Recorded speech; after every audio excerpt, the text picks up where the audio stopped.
variety of streaming stations, different styles of music, all with the same encouraging message from God's Word. Majesty Radio, Urban Praise, Radio Moody, the Praise and Worship Channel, Southern Gospel Radio. Our streaming stations, another way that God uses Moody to help you take your next step in your walk with Christ. Find our streaming stations on the Moody Radio app, Ask Alexa, or at moodyradio.org. I'm Lena Ebujamra, and this is Today's Single Christian. Once in a while, I feel the twinge of self-pity. Like on Sunday nights when I find myself alone, wondering about all the things that should have happened in my life by now. Has God forgotten me? Have I dreamed His promises up? In the stillness of the night, I open my Bible and read Isaiah 40:27. Why do you say, O Jacob, and speak, O Israel, my way is hidden from the Lord, and my right is disregarded by my God? Have you not known? Have you not heard? The Lord is the everlasting God, the creator of the ends of the earth. He does not faint or grow weary. His understanding is unsearchable. God's whisper reaches to the depth of my heart in the quiet of my kitchen. God has not forgotten me. He knows exactly where I am. This all-powerful God could change my circumstances if He chooses to, but until then, all I can do is to trust and obey. Won't you do that too? For more resources to help you through, visit todaysinglechristian.com. Help the poor as you would a foreigner and stranger, so they can continue to live among you. Leviticus chapter 25, verse 35. Welcome to today's encouragement from Our Daily Bread. Our reading, titled A Helping Hand, was written by Katera Patton and read by Tony Collier. In the early 1900s, laws restricted Black people and immigrants in the United States from renting or buying property in Coronado, California. A Black man named Gus Thompson, who'd been born into slavery, had purchased land earlier and built a boarding home in Coronado before the discriminating laws were passed. In 1939, Gus rented to an Asian family and eventually sold the land to them. Nearly 85 years later, after selling the property, some members of the Asian family are donating their proceeds from the sale to help Black college students. They're also working to name a center at San Diego State University after Gus and his wife, Emma. Leviticus also speaks of what it means to treat others well. God instructed His people, help the poor as you would a foreigner and stranger, so they can continue to live among you. He instructed the people to treat each other well and fairly, especially those in need. Out of reverent fear for Him, they were to help those who'd fallen on hard times and weren't able to take care of themselves. They were to treat them just as they would a foreigner and stranger, with hospitality and love. Gus Thompson and his wife helped a family that didn't look like them. In return, that family is blessing many other people. Let's extend God's compassion to those in need as He helps us reveal His love for them. Today's encouragement was provided by Our Daily Bread Ministries.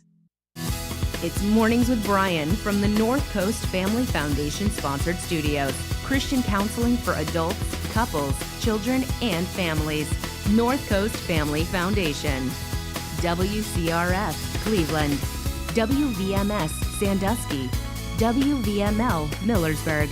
WVMN Newcastle. WVME Meadville. WVMU Ashtabula. And with the Moody Radio app or at moodyradio.org/Cleveland.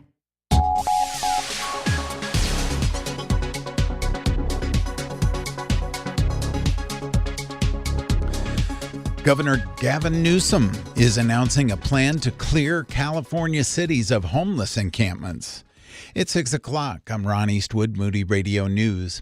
He's calling on cities across the state to effectively ban tent camping on sidewalks and parks in light of a recent Supreme Court ruling that allows enforcement against public sleeping. Monday's announcement pushes every local government to adopt and implement the policies without delay. A Monday night standoff with the police ended in a man's arrest. Few details about the activities in Mayfield Heights have been released, but reports do say that the SWAT officers were involved in the standoff that lasted for a number of hours and ended peacefully just before 11 p.m. Margaret Davis has been named the new principal of Worcester High School, pending board approval, according to an announcement from the Worcester City School District. Davis has served as an assistant and associate principal at the high school for the past 3 years. In sports, the Guardians shut out the Brewers 5-0, but the Pirates lost to the Mets 4-3. Here is your Moody Radio Cleveland forecast. Showers likely today. There's just a slight chance of thunderstorms this morning, but there's a chance of those thunderstorms this afternoon. Highs are going to be in the upper 60s. At last check, we did have light rain in Cleveland, 65 degrees. Akron and Canton, just cloudy skies so far, 63 there. And in Ashtabula, it is cloudy and 63 as well. It's time for your moron moment. Camel, Camel, Camel is an awesome tool if you shop on Amazon. It tracks prices, shows you a product's price history, and lets you set price drop alerts for something that you have your eye on. If you're going to purchase an item, why not pay less for it? And that's your Moron Moment. Moron. And you'll find that on our Facebook and Instagram. It's 6:02 with Moody Radio News. I'm Ron Eastwood. Broadcast. Mornings with Brian. Moody Radio Cleveland. 103.3 at 6 to 9 a.m.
Tuesday. How's everybody doing today? Good? Good. Yeah, so far so good.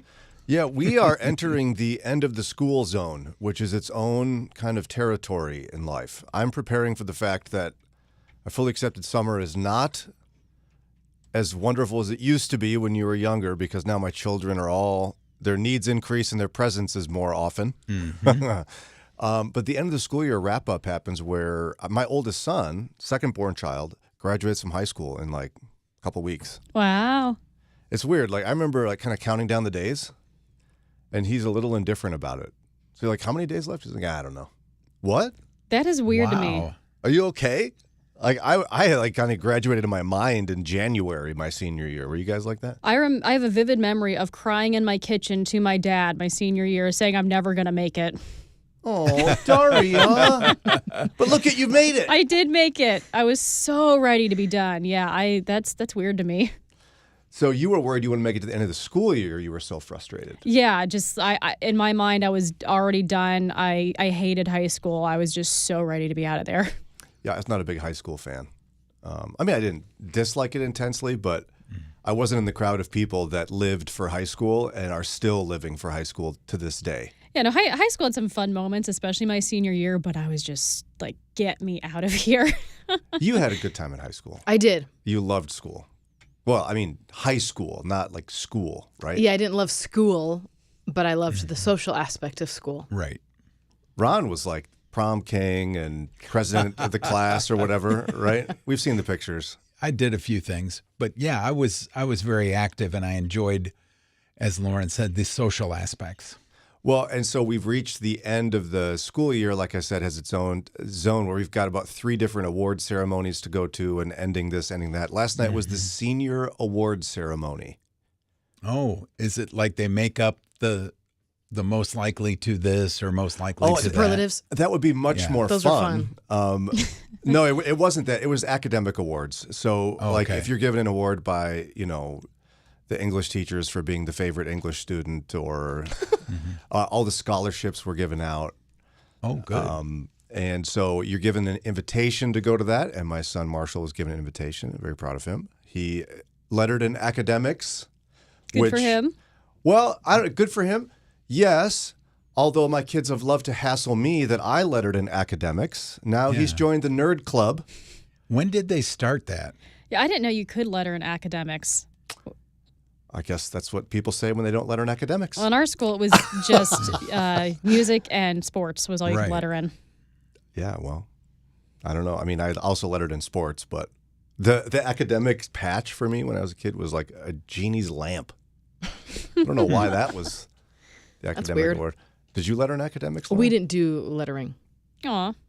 Oh, that's right. You're Christian school. So what is that, like dancing for Baptists or something, or what? What? I don't know. I don't know anything about lettering because we didn't do it. Are you okay? You want to borrow my letter jacket? I still have it. No, not at all, actually. It says completely 97 fine. on the shoulder. Absolutely fine. Okay. Would you have lettered in academics? I got chords, if that counts as anything. Yeah. There you go. You've done it. That's good. Mm-hmm. My son Marshall got, there were 4 students who were given so our Performing Arts Center, like the theater at James A. Garfield High School, is named after a woman. Her name is Iva Walker, who was very involved in the theater program for many, many years for teaching career. Okay. And she handed out awards for outstanding performances in the arts. And my son Marshall got one. Oh, very how good. nice. Yay, Marshall. Yay. Yeah, I'm real proud of him. It was fun to see him get that. And then there were scholarships given out, which is awesome. Although I did we were lamenting on the drive home, it's so generous of different clubs and civic organizations to hand out scholarships. But you just kind of marvel at how $500 many years ago was a very generous scholarship. And now it's like... That won't even buy my books. Yeah. That'll buy a book. And again, yeah, depending on the class, yeah. Again, I'm not minimizing the generosity. That's a lot of money. Compared to the cost of college, it's a drop in the bucket. Really not much. Which is pretty wild, I guess. But did you have senior superlatives? Yes. What did you get? Why are you going to ask it like that? Because I want to know so bad. I didn't deserve I got. I was going to make you make up one if you didn't get one. No, I did get one. Now, for those who don't know what that is, I mean, most schools do it, right? Most likely to do something, or Yeah, cutest couple. Yeah. Best smile. Yeah, we had the senior awards banquet where it was run by the senior class officers or whatever. And then there's some that are nice awards and some that are like, I can't believe you actually did that to that poor person. We had a very large, our class was like over 650 people, so it was a very big banquet. Yeah. And I got best musician. Oh, it's because you were in like 12 bands. No, that's actually not why I got it. Yes, it is. Well, no, that I was in 12 bands, but here's the wild part. There's a guy who is legitimately a professional jazz musician who I beat. Like, he is the best musician, and he didn't win it, but there was a reason. I was in a band at the time with some high school buddies that we played in clubs around town in Minneapolis. Mm-hmm. So I remember going into one of them to set up my stuff for the show on like a Friday night, and everybody staring at me, and I was kind of like, what? I was wearing my leather jacket, setting up in a 21 and up place. No wonder they were staring at me. Yeah. Yeah. So one of the nearby like club/bars or whatever decided they would do a teen night because they thought they could make some money off our backs or whatever. Sure. So all the popular kids showed up at this club, of course. Yeah, because that's cool. And my band played. And so suddenly they're like, hey, look at that nerd We're up like, there. oh, it's that guy. He plays bass. Mm-hmm. He got me into this club. He must be the best musician. I think that's what it was. And now if we got back together... Everyone knew it was this other guy. Yeah, if I went to my next reunion, I'll be like, excuse me, can we redo this? Let's give this to the professional musician. Yeah. Not the guy that talks and hasn't played his bass in years. So that's nice. That's my answer to that. Did you guys win any superlatives? You did. What did you get? Most likely to succeed? Most bossy? No. Best friend? No, definitely not most bossy. Have you met high school girls? They're bossy. Yeah, they're catty. I'm pretty low key compared to them. Surprisingly. Yes, you are. Yeah, you are. What did you win? A girl boss. Well, remember, I was at a Christian school, and you're doing a big setup for this. I got most likely to have too many tattoos because I was the only one in my class because I got one at 15. So you were the only tattoo. Yeah. What and an I had to edgy cover award. it up every day at school. You did? What was your first one? It was one on my foot, so it was like only during the summer or like. Just put a big piece of early scotch tape spring. Or like masking tape on it? What did you have to do? Like a big Band-Aid or I think a Band-Aid's a little more obvious than a tattoo. The like little pad, first aid kit things. Now, so somebody is aghast that your lovely mother allowed a 15-year-old to get a tattoo. Yes. She went with me. She got her own at the same time. She did?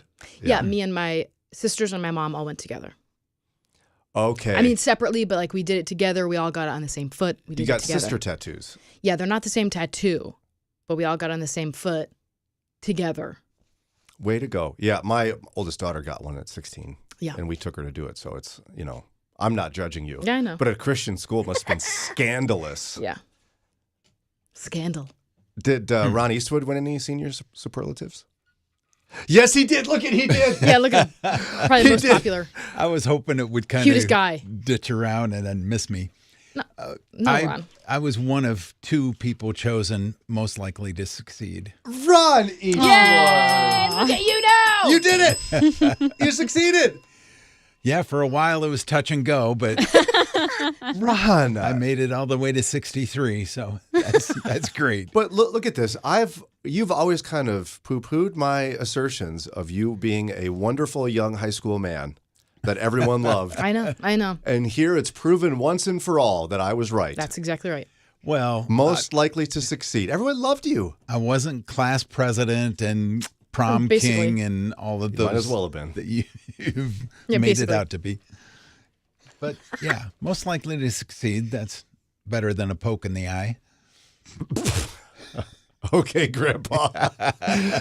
Dari, did you get any senior superlative? So our school didn't do those because we were really worried about hurting people's feelings. My theater group, however, did them, and I got the Future Ms. Dunn award. Ms. Dunn was the director of the theater department.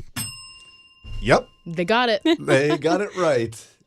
Yeah, so does anyone do it in your generation? I've not heard of this. Oh, no. I knew it was a thing in like movies, but I've never heard of anybody. I don't know anybody that did like class superlatives or anything like that. I mean, there were a couple that were mean. and I still feel bad about it today. Yeah, there were mean ones. I'm going to go find a yearbook when I get home. Yeah, this is how worried we were about hurting people's feelings. We didn't have a valedictorian. We had like 40 valedictorians. Oh. If you had a GPA greater at 4.0 or greater, you were automatically valedictorian. Oh, that's not a thing. That's actually how my school did You it. can't have like 70 of them. We had like 40, and I was embarrassed to be one of them because I'm like, this means nothing now. Oh, well, that is true. Yeah, that that means was nothing actually for everybody. one of the worst experiences of my life was being one of those people. In the same way, what it means, your school didn't have weighted grades. My school didn't have weighted grades. We actually did have weighted grades. So somebody actually was legitimately valedictorian, but they never knew about it. Well, see, that makes more sense.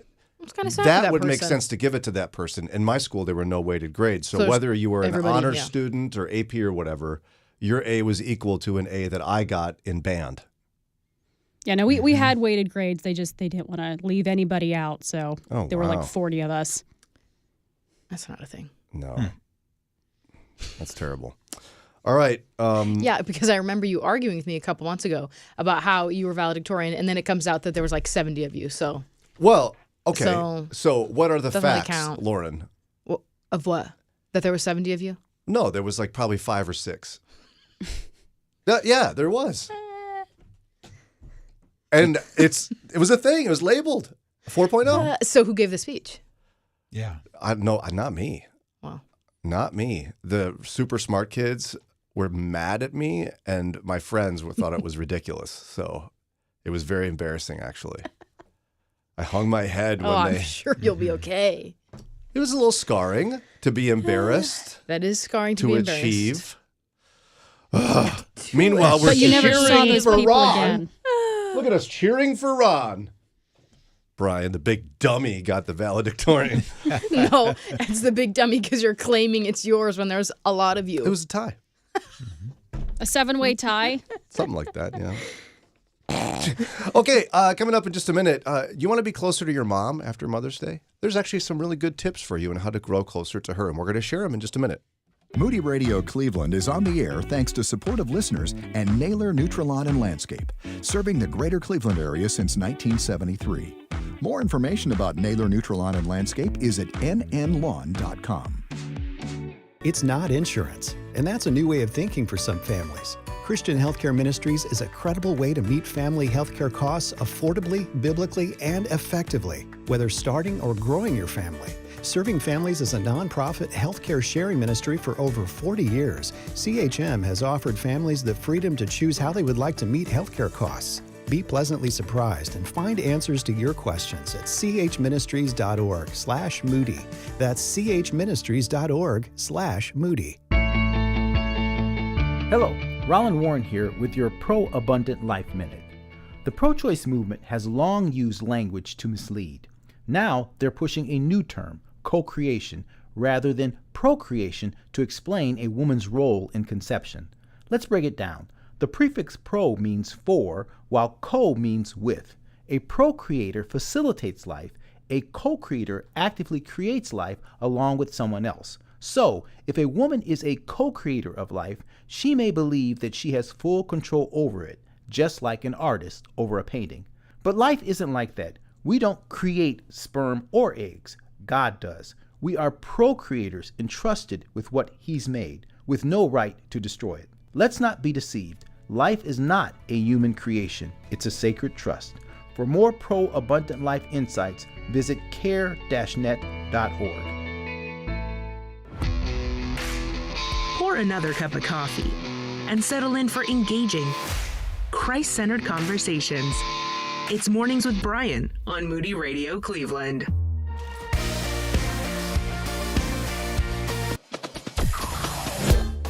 Mornings with Brian.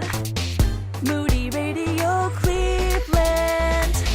103.3 at 6 to 9 a.m.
624 on WCRF Mornings with Brian. We've got Linda Uveges from City Mission. She's the CEO there, coming up in just a few minutes to be on the show. And then the Dr. Nick Gatzke from 7:30 to 8 will be with us as well from Old North Church in Canfeild. A little bit of philosophy today on the show.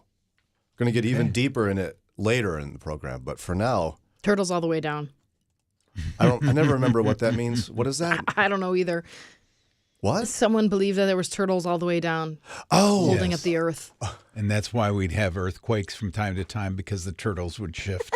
I'm over here thinking it's some sort of millennial jargon. And No, I'm turtles like, all the way down. I'm going Philosophy. slow, and I need to slow down. Turtles are slow? No, okay. Yeah, okay. Fair enough. That perspective, again, for those who don't know, literally the earth is a series of turtles? Yes. Okay. That's a new one. That's messed up. Well, it's actually really old, but... Yeah. Is it? Yes, I learned in my philosophy class. Okay. You look it up while you do whatever you got to do. Okay, Miss most likely to get a tattoo. We'll keep that going. What makes a good conversation, philosophically speaking? Like, what are the elements that would be in a conversation where you'd walk away and go, huh, that was a great conversation? It's a tough one, so think through it. I think where both people are sharing because they feel comfortable doing so, and where you both walk away learning something. Yeah, it's key that both people are sharing. Because so often, I remember our friend Kathleen, who's on the show on Fridays every once in a while, she was a great question asker, but she's found that in society and in life, basically everyone loves to answer her questions. It's like she's walking around interviewing people, and it's exhausting.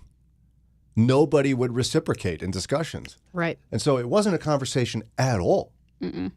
But you're saying that's a key element. Both people are engaged in it. Yeah. And you're learning something. Yeah. About what? The other person, maybe. Okay. Yeah. Lauren, what makes good conversation for you? Anytime you hang out with us? Yes. I think what Daria's saying, when it's reciprocal, where the conversation is just kind of flowing, it's not taking a lot of work.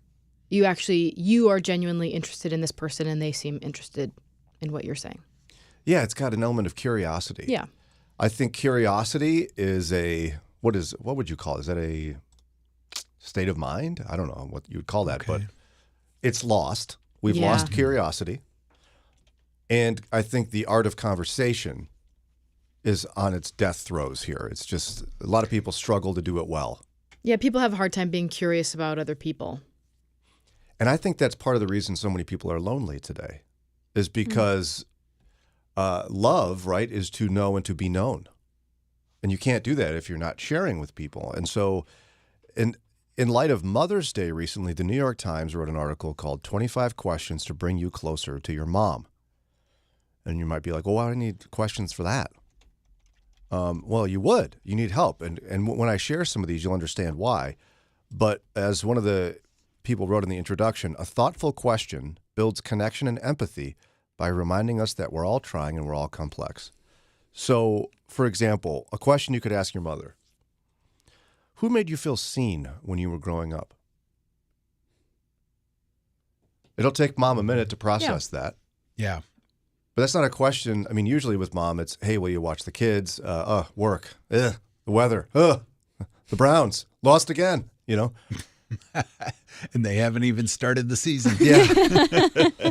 So, yeah. Who made you feel seen when you're growing up? Can any of you answer that off the top of your head? Somebody who made you feel seen growing up? I can start. I remember there was a band director, Mr. Bedard. It was a formative conversation in my life. I was learning how to play bass, and I was in the little jazz band in middle school. And I told the band director, I was like, I can't do this one. I can't figure this out. And he looked at me, he kind of scrunched his face, and he goes, Brian, yeah, you can. You could totally do this. And he just walked away. And I was like, whoa, he actually thinks I could do this. And I did. And it was like this transform. I felt seen by him in that moment, that he actually paid attention to me and my aptitude and my ability. It was huge. Any of you have one of those in time you feel seen growing up? or a person that made you feel seen? Probably my dad. I was a super inquisitive child, and he was very patient, fostered, just a lot of curiosities, a lot of the things I wanted to learn and to explore. Now, see, that's how you get a conversation going. Let's say Daria's your mom. She says that, and you go, oh, really? Okay, so you were curious. What kinds of stuff would you ask your dad about? And you can keep going down that path. Mm-hmm. That's how you build relationship and knowledge of one another. I mean, what I've noticed in my children as they get older, they're not interested at all in my life. Mm-hmm. You kind of think they might be, and you share a story with them, and that same story a year later is like, why didn't you ever tell me that? You go, well, I did, actually. You just didn't care. They don't care about you. And then people grow up and they never talk about this stuff. Another question. What major event or realization shaped who you are? You don't think of these things on your own. No. You're like, hey, Mom, were you a good kid growing up? Yeah. Mm-hmm. Oh. The end. That's a great conversation. How about this one? What phrase kept you afloat during hard times throughout your life? I like that. That's profound. What are some of your favorite memories of the two of us? I remember a guy asked his daughter, it doesn't have to be just mom, by the way. You can ask your parents this, your kids this. Mm-hmm. A guy asked his daughter her favorite memory of them together. He thought it would be the Disney trip that he planned really, like he saved for forever and worked really hard to do. Yeah. She said it was walking to Rite Aid to get ice cream together. You'd hold my hand and we'd walk to get ice cream. Aww. And he was in one part like, oh, that's so sweet. And the other part of him was like, why did we go to Disney then? Yeah. What was the point of that? I mean, kids aren't impressed by grand gestures because they don't really have a concept of money. Exactly. So all that to say, I think if you're longing for a closer relationship with your brother, your best friend, your mom, put a little effort into coming up with some good questions, or find this list of 25 questions to bring you closer to your mom, and watch what will happen. You might actually understand someone that you get frustrated by just a little bit better. Mm-hmm. It's 6:31, coming up in just a few minutes, the summer slump and how it could impact people in poverty in Cleveland. I'm John Kersey, and this is Pause for Prayer. In his book, The Joy of Fearing God, author Jerry Bridges wrote this: "The fear of God must be the foundation upon which knowledge is built. It is the fear of the Lord that gives us the right perspective and prompts us to use it, understanding, for the right end." To put it another way, fear of the Lord is the precondition for all true knowledge and wisdom. The author of Proverbs made this clear in the first chapter of the 31 chapters in this book of the Bible. Think about that as we go to prayer. Lord God, we live in a world today where fear is considered a sign of weakness. But we know that there are reasons and seasons when we should be afraid. We should fear punishment when we sin, do something wrong. We should fear frailty and weakness as we age. But upon reading and focusing on Proverbs 1, Father, we understand that to start learning wisdom, we must first seek a close relationship with you. What that truly means is we develop a loving reverence for you, God, through submission to both your lordship and to the commands we find in your word, the Bible. It is the fear of the Lord that gives us the right perspective, and to use that perspective for a right and godly purpose. Once we see wisdom and understand as gifts from you, Lord, what they truly are, then we know that we should be stewards of the knowledge that you provide us, and we should therefore use it to serve you and to serve and to help others as well. Help us to fear you so we understand you better. In Jesus' name, amen. The world is changing fast. AI, global crises, and shifting cultural landscapes are shaping future generations in ways that are hard to imagine. The question isn't if change is coming. The question is, how will we respond? Join Moody Bible Institute this May in Chicago for Future Church, preaching and leading the next generation. This powerful conference will equip you with dynamic preaching methods and cutting-edge leadership strategies to reach that next generation. Register now at moodyconferences.com. That's moodyconferences.com. Good morning, Cleveland. Thanks for choosing us to help you start your day. It's Mornings with Brian on Moody Radio Cleveland.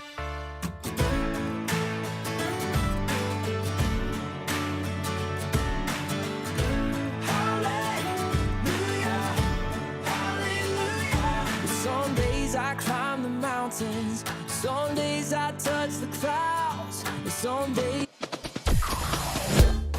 Mornings with Brian, Moody Radio Cleveland, 103.3 at 6 to 9 a.m.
It is 6:37 on Mornings with Brian, and we're broadcasting live from the North Coast Family Foundation sponsored studio. Whether it's your faith or your health, you don't have to journey alone. And look at this, in studio, one of our favorite people. She is the CEO of the City Mission. Welcome back, Linda Uveges. Good morning. It's so good to be here with you. And welcome back, as in Lauren and I were like, wait, is she back from Israel yet? You were just in Israel. Yes, I had an amazing trip. There were other community leaders from Cleveland that went, and the goal is for us to learn about the Jewish culture and other areas of what they're doing, and then bring it back to Cleveland with these other leaders of nonprofits and councilmen and civic leaders to say, how can we apply some of these things here in Cleveland? And what they do, they come here to Cleveland, too, the different groups that the Jewish Federation supports, and they're learning about our STEM, and the school system, and they will bring that back to Israel. So there's a lot it's an exchange of sorts. It is. And I'm sure maybe you knew this, but I was amazed at how small the country is. It's the size of New Jersey. And when I think of Israel, I just think bigger than that. Yep. So realizing it's a small country, and the people there love their country, and they are, there's flags everywhere, especially since the October 7th event. So war started on October 7th, 2023, when the Hamas came in and the terrorists murdered and killed, and they still have hostages. I think they have like 21 hostages yet from Israel. So it was very interesting, and I learned a lot about the culture and the people there. Was there any takeaway for you in your faith journey? I know it wasn't explicitly for that purpose. Right. But you got to go where Jesus went. I know. It was fantastic. So, it was a real gift. I thought, wow, this is a once-in-a-lifetime trip. I don't know that I'll ever, get an opportunity to go back. And I was at the Sea of Galilee, which was really, really cool. Sitting there with my feet in the water and just thinking about Jesus being there and the disciples. And when they say in the scripture, they crossed the lake, the Sea of Galilee, wow. Okay, you can visualize it. So when I read scripture and I hear these cities that I visited, I'm like, yeah, I can picture it. And we went into Old Jerusalem with the walls, and went to the site of the Western Wall, where the Wailing Wall, where people praying and different things. And so that was amazing, and it has made my reading more come to life. I think when I read these scriptures and hear, and I can picture it, which is really cool. I went a long time ago. Lauren, you went a couple of years ago. 2019. It does change how you read the scripture. Mm-hmm. Like Yes. you want it in your mind when you picture something. The way I pictured things was totally wrong. Mm-hmm. But there were so many areas like the Sea of Galilee where you go, the landscape hasn't changed that much. Right. So this is what the Lord Jesus would have been looking at. Yes. And they've even excavated in Jerusalem down to like streets where Jesus actually walked, steps where he actually preached, and you can like the pools of Bethesda are there. It's just incredible stuff. So we're glad you had a great time. Yes. Somebody's like, you went now? Yeah. I mean, it's actually, once you get there, it's a pretty safe place. Right. It is. And we felt safe because we had people with us. We actually had Israeli Army, retired Israeli Army commander who was with us the whole time. And so it was good. Yeah, the entire populace there, you have to serve in the military. So, like, I remember actually, there's a lot of military around because everybody has to do it. Yes. It made me feel pretty safe. Yes. At 18, you're drafted and you serve. Women serve 2 years and men serve 3 years. And it's an honor for them. Okay, but that's not why you're here. I want to make sure we don't miss the opportunity to chat about your topic today, which is, I called it the wrong thing. It's the summer slide. Yes. So what is the summer slide? So the summer slide is for especially kids. It refers to the learning loss of students. So during the summer, and I think I did that too when I was a kid. Like, you have all these months off, and now you have to go back and catch up where you left off. Yeah. But the important thing to remember is that, Cleveland has the highest child poverty rate in the United States. So when you think... Goodness sakes. Is that right? Yes, it is. Well, it's not Good, right? It's not a good thing, right? But it is true. The highest child poverty rate in America. Yes. If you think of large cities, we are one of those, and we are at the top for child poverty. And we're number 2 overall poverty in the United States. That's embarrassing. Big cities. It is. That's not something I want to have a claim to. Yeah. Right? So we know that so many of the kids, and then you have, that's about a 45% of children in Cleveland live below the poverty line.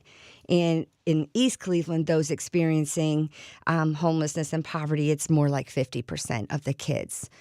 So I just wanted to read this one quote. There's a great book called Scarcity, and it's Eric Gordon, the former CMSD CEO, that's Cleveland Metropolitan School District. He suggested this book for me to read years ago, and so I read that. It's been a while, but this is one of the quotes from the book. Says, "Being poor for example, reduces a person's cognitive capacity more than going one full night without sleep.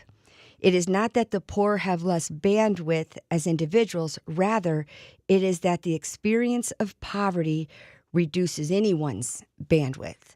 So what he's saying there is, and he described it way when he first told me about the book, that for a child in poverty and they're sitting in school and trying to learn, it feels like a train is going through their brain because they just aren't able to concentrate when you are in crisis and you're in poverty and you're experiencing trauma. So I think of the kids who just have a hard time learning in general, and now you have, a couple months off and even less opportunity to keep your brain working. So there really is something to the bandwidth in the brain of someone who's experiencing homelessness or in poverty. Yeah, and it wasn't until I was a classroom teacher for a number of years ago, that I kind of figured this out.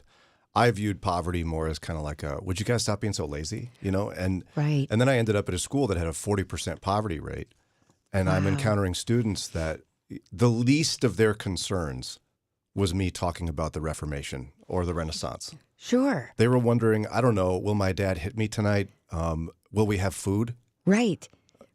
We don't have security in where we're staying right now. We're moving. Mm-hmm.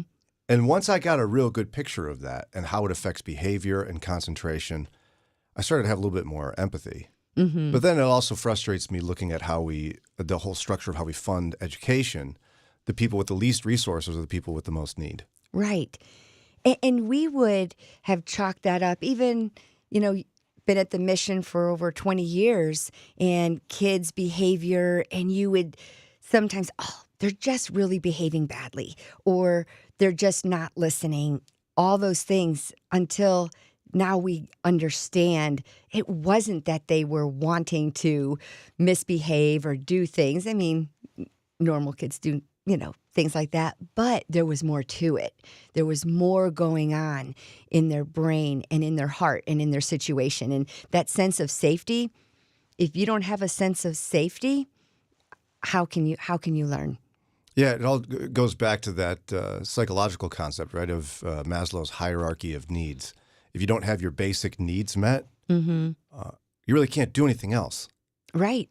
And I think we as a society, specifically as a church, have a responsibility in this area where if we know we have the highest poverty rate in America, and we know that someone in poverty is going to struggle in education just because of being in poverty, we need to do something to ensure that these kids don't keep falling further behind.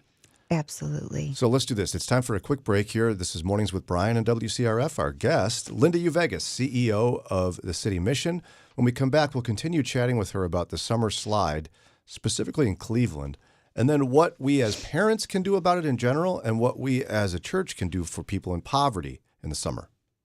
Encourage Foster Care is a private, faith-based foster care agency located in 13 counties throughout Northeast and Central Ohio.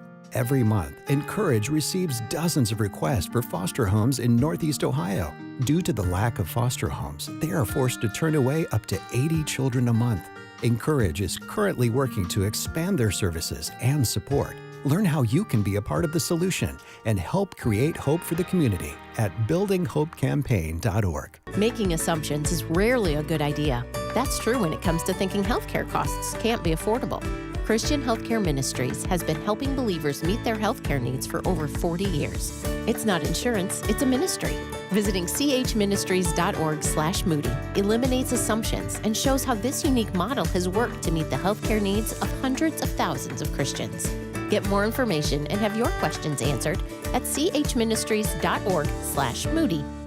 Hey, my name is Brant Hansen. I'm an author and radio guy who did something about 15 years ago that changed my life. That is when I first visited a Cure International Children's Hospital. What Cure is doing to heal the sick and proclaim the kingdom is so brilliant. It's so profound. It is the most Jesus-shaped ministry I've ever seen. More people need to know about it, so I'm really glad you're hearing about it right now on Moody Radio. Please check it out online. It's cure.org/Moody. That's cure.org/Moody. It's a no negativity zone on Moody Radio Cleveland and Mornings with Brian. Mornings with Brian. Moody Radio Cleveland. 103.3 at 6 to 9 a.m.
WCRF Mornings with Brian. In studio is Linda Uveges, CEO of the City Mission. And we're talking about the summer slide, where in the summertime, anybody's going to lose some learning.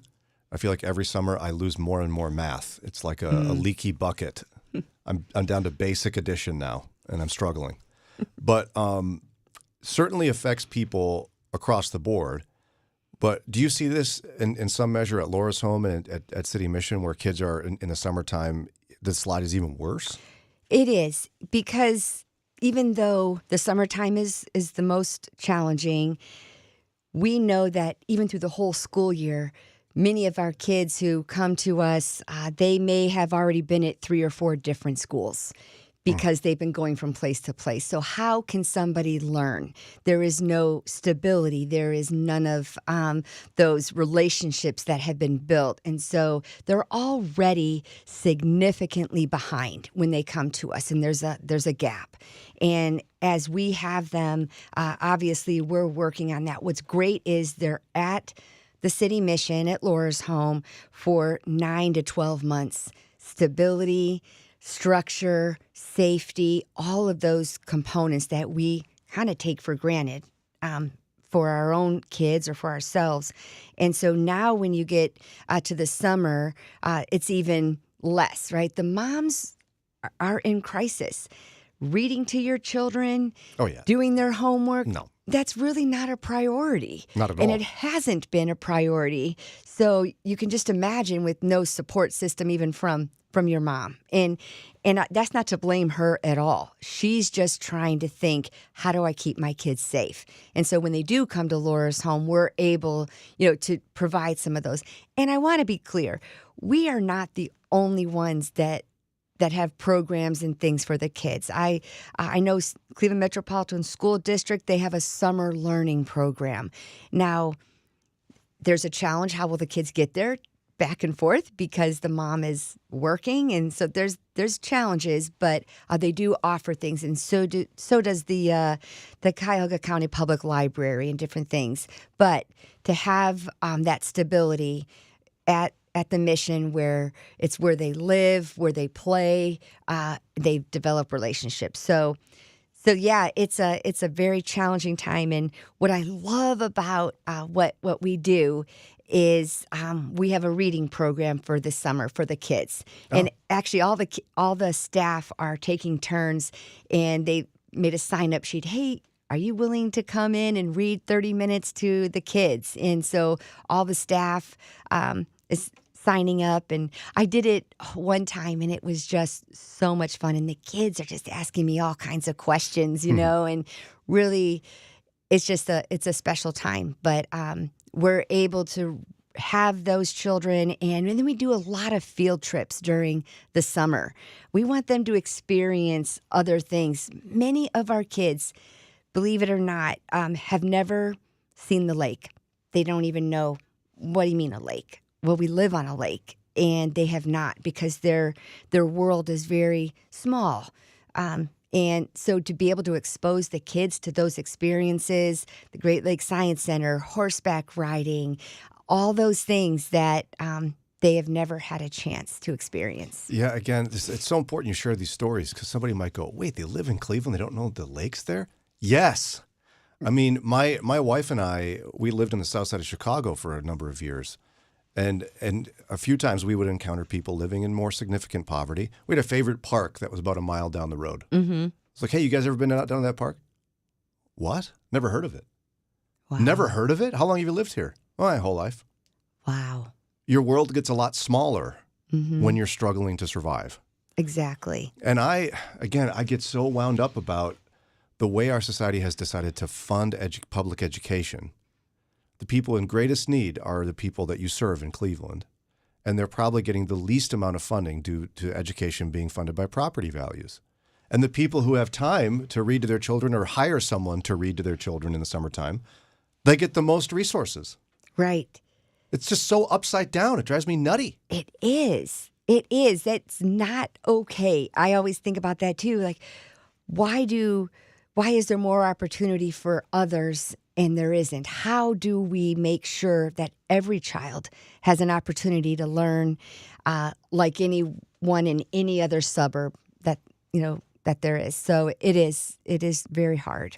So I would imagine folks can get deeply involved with City Mission in a number of ways, but I'd imagine you have programs available in the summertime where you need some assistance to make sure kids don't get too far behind in the summer. Exactly. So we have about 70 kids staying with us right now, and with their moms, all ages, 0 to 17, and absolutely we need volunteers this summer. One thing that we do is we do hire summer staff, and so we have hired 3 college kids that will spend the summer with us, and maybe they're in their major is early childhood education or something else, or ministry. So they come to us and we work with them, and they do all kinds of things with the kids for the summer. The other thing we're doing is this month, the month of May, we have a matching campaign going on. So any amount given or donated towards the city mission right now will be doubled. And I'm not trying to do an advertisement, but I thought I'd share. Well, why not share? But yeah. So if you give $25 it's $50. So everything is doubled, and it's going directly to Pathways. So it's just for our kids so that we can do these field trips, we can do those experiences, and hire the extra staff that we need for the summer. So what's the website if someone wants to learn more? Sure. It's thecitymission.org, and it'll be up on there. How you can help, and you can easily donate or check out our Pathways program. We have an incredible staff that works so hard with our kids, and we're excited for this summer. It'll be busy, but I love it, and our staff loves it, and they love the children. And we love what you all do. We're so passionate about it because Jesus was very passionate about caring for the widow, the orphan, those in poverty, those struggling in the margins of society. Read the Gospels and see his passion for that. It was like a magnet to them. And we as a church can't abandon a city that's the highest poverty rate in America. Right. We need the whole church. We need all of us to come together. I have always say, I want to be a part of the solution. I'm not here to complain or whine, but let's be part of the solution. And it starts with the kids. It really does. That's where we can interrupt the cycle of poverty, and we can make real change. So go to thecitymission.org, thecitymission.org. Again, the CEO of the City Mission's been with us all half hour, Linda Uveges. Love hanging with you, Linda. Thanks for coming in today. So good to see you. And I as love always, coming. Give Jamie Buxton a hard time. Always. Good. All right. Good. All right, 7 o'clock. It's time for Ron's News, and we've got more of the show coming up. There's joy in the journey. It's Mornings with Brian from the North Coast Family Foundation sponsored studios. Good morning from Moody Radio Cleveland, WCRF Cleveland, WVMS Sandusky, WVML Millersburg, WVMN Newcastle, WVME Meadville, WVMU Ashtabula, and with the Moody Radio app or at moodyradio.org/Cleveland.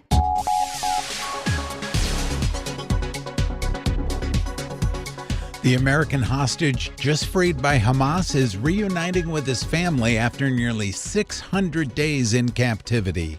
It's 7 o'clock. I'm Ron Eastwood, Moody Radio News. There's new video of the mother of Israeli-American Idan Alexander being the first to hug him in an Israeli hospital. More than 50 people remain in captivity. With spring in full swing, Medina's building official, Dan Gladish, wants to make property owners aware of the city's tall grass ordinance.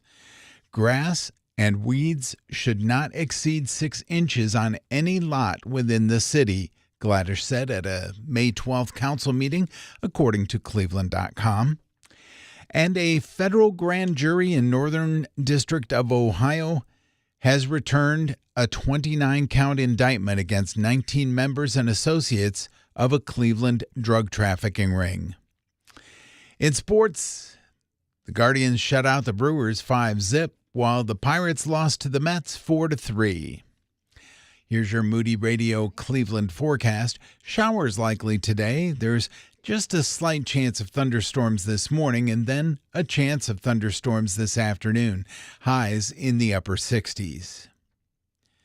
At last check, light rain and 64 degrees now in Cleveland. Akron and Canton has light rain developed in their area, 62 the temperature.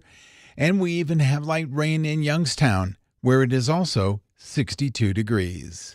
It's time for your moron moment. Camel is an awesome tool if you shop on Amazon. It tracks prices, shows you a product's price history, and lets you set price drop alerts for something that you've got your eye on. If you're going to purchase an item on Amazon anyway, why not pay less for it? And that's your Moron Moment. And you'll find that on our Facebook and Instagram. It is 7:03. With Moody Radio News, I'm Ron Eastwood. Mornings with Brian.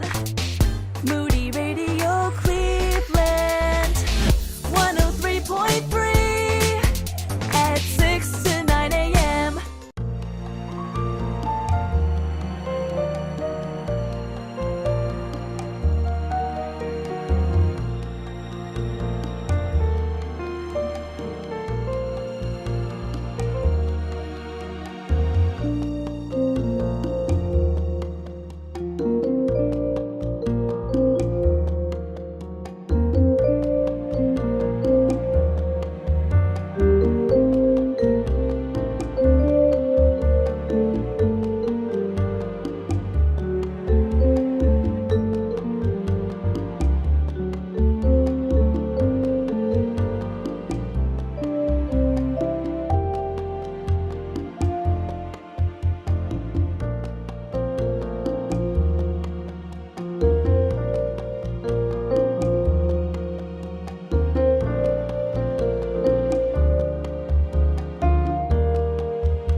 This is Mornings with Brian at 7:06, and we have a brand new podcast episode out today.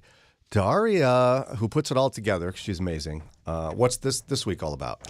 This week, it's Rewrite This Tragedy, a Cleveland mom's story of God's presence and provision. A lot of you have actually asked for this one, asked for the book that this mom wrote.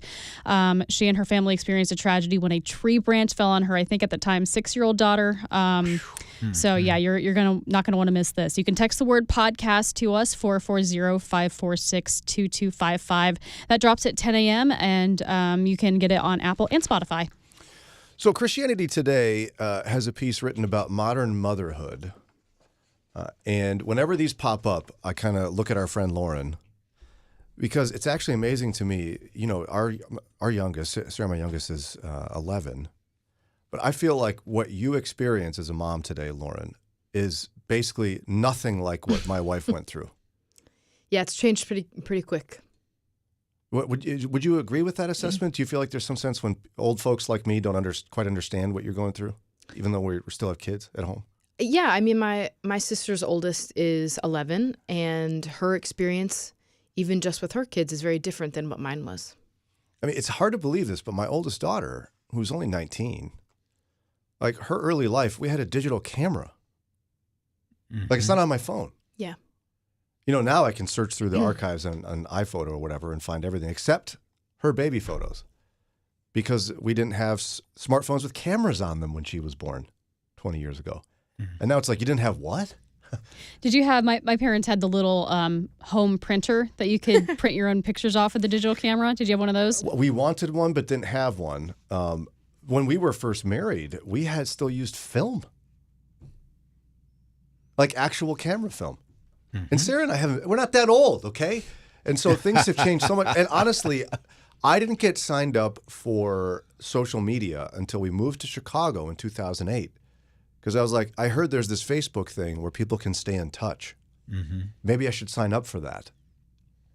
And now moms live on social, but you're like, Facebook, it's where the grandpas are, you know? That's where Marketplace is. Yeah, exactly. It's where all Facebook the videos are. Brian for sends Marketplace. Me. Yeah. But all the moms are on the TikTok and the Instagram, right? Yes. Which, is there more, one or the other, or is it both? It's equal. I feel like our friend Kathleen, who has kids similar age, is on Instagram, and you're on TikTok, though. Yeah. You're all about the TikTok. Mm-hmm. So this person is talking about how, in Christianity Today, that everybody seems to be chatting about birth rates dropping. We talked about it yesterday. Right. The federal government's trying to think through, how are we going to increase birth rates? We got to get people to have more kids. We need Lauren to have more kids in general and specifically. You have 2 children, and that's plenty, if that's what the Lord's called you to have. Yes. You don't get to choose that for me. Thank you, though. She makes a few assertions in here that I want to get your guys' reaction to. One of them, she said, children have become signposts of one's politics or used quite literally as an accessory to lifestyle brands. Can you say the first part again? Children are signposts of one's politics or used quite literally as accessories to lifestyle brands. Help us understand what you see that, because you're like, yep, that's true. Someone's like, huh? So women who are trying to use their social media platforms or they are using their social media platforms, whether they're showing their kids' faces or not, are going to stand up for things like what they believe in politically via their kids. I believe in these things because my kids this and this. I want to do this because of my kids this, and And then what's the second part? The politics and the... It is, they're accessories to lifestyle brands. These are the diapers I use because there's no chemicals in them. Oh, and I got an affiliate link for you if you'd like. Affiliate link. Of course. Tell somebody what that means. You get a commission off of saying, promoting this brand. So you're leveraging your kid to make money. Yes. That is new. We didn't have that choice. Yeah. When I was a kid, back up. When I was a young father. You were a kid. You were a kid. I don't know how I was still a kid. Yeah, I didn't think it was. I said, my wife's pregnant. I'm having a child. Am I responsible enough for this? No. So moms were bringing in side hustles to the family through multi-level marketing in the church. Everybody was doing it. The pampered chef, the Amway. Yeah, all that. But Pampered Chef was the thing when my kids were real little. But now moms are leveraging their kids to make money. Yes, because these brands will give you a piece of it, but then sometimes you can get your followers to get a discount, but most of the time you as the follower is wanting to help the person you're following, so you go to their affiliate link so that you get a commission, that they'll get a commission off of it. So the purchaser will be doing it on purpose because Yes. you like the influencer. You want them to make more money. Right. So say I follow someone named like Rachel or something. Rachel has an affiliate link for diapers. Well, I'm going to use Rachel's affiliate link because I like her and I want her to get a commission off of it. Okay, so I want your reaction to this as well, whether you think this is true. This person also says, back in 2002, when the internet felt like a free exchange of ideas and life stories, the mommy blogger was born out of a desire for community and like potty training advice. Over the years, what a mother went looking for online changed. As one former mommy blogger puts it, the writing of gritty personal essays morphed into attractively staged aspirational content. Mm-hmm.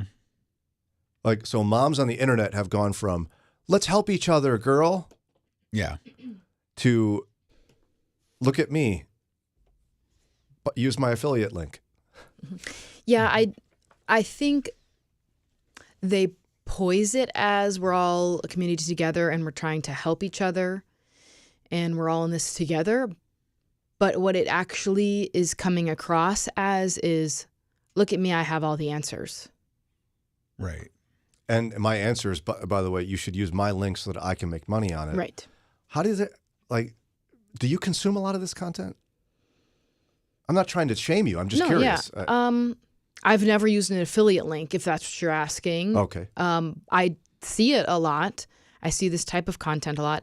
There is a lot of Instagram profiles that are helpful to moms, but you only can get so far because then they want you to buy their packet of some kind that has like, oh, get the full information in this packet or buy my thing. I have all the secrets and it's only $300. Right. Buy my crawling toolbox. Get your kid crawling tomorrow. Buy this toolbox or whatever.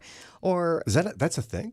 Yeah, and it's from people who are qualified, like a pediatric somebody, rather blah, blah, blah, orthopedic somebody, you know.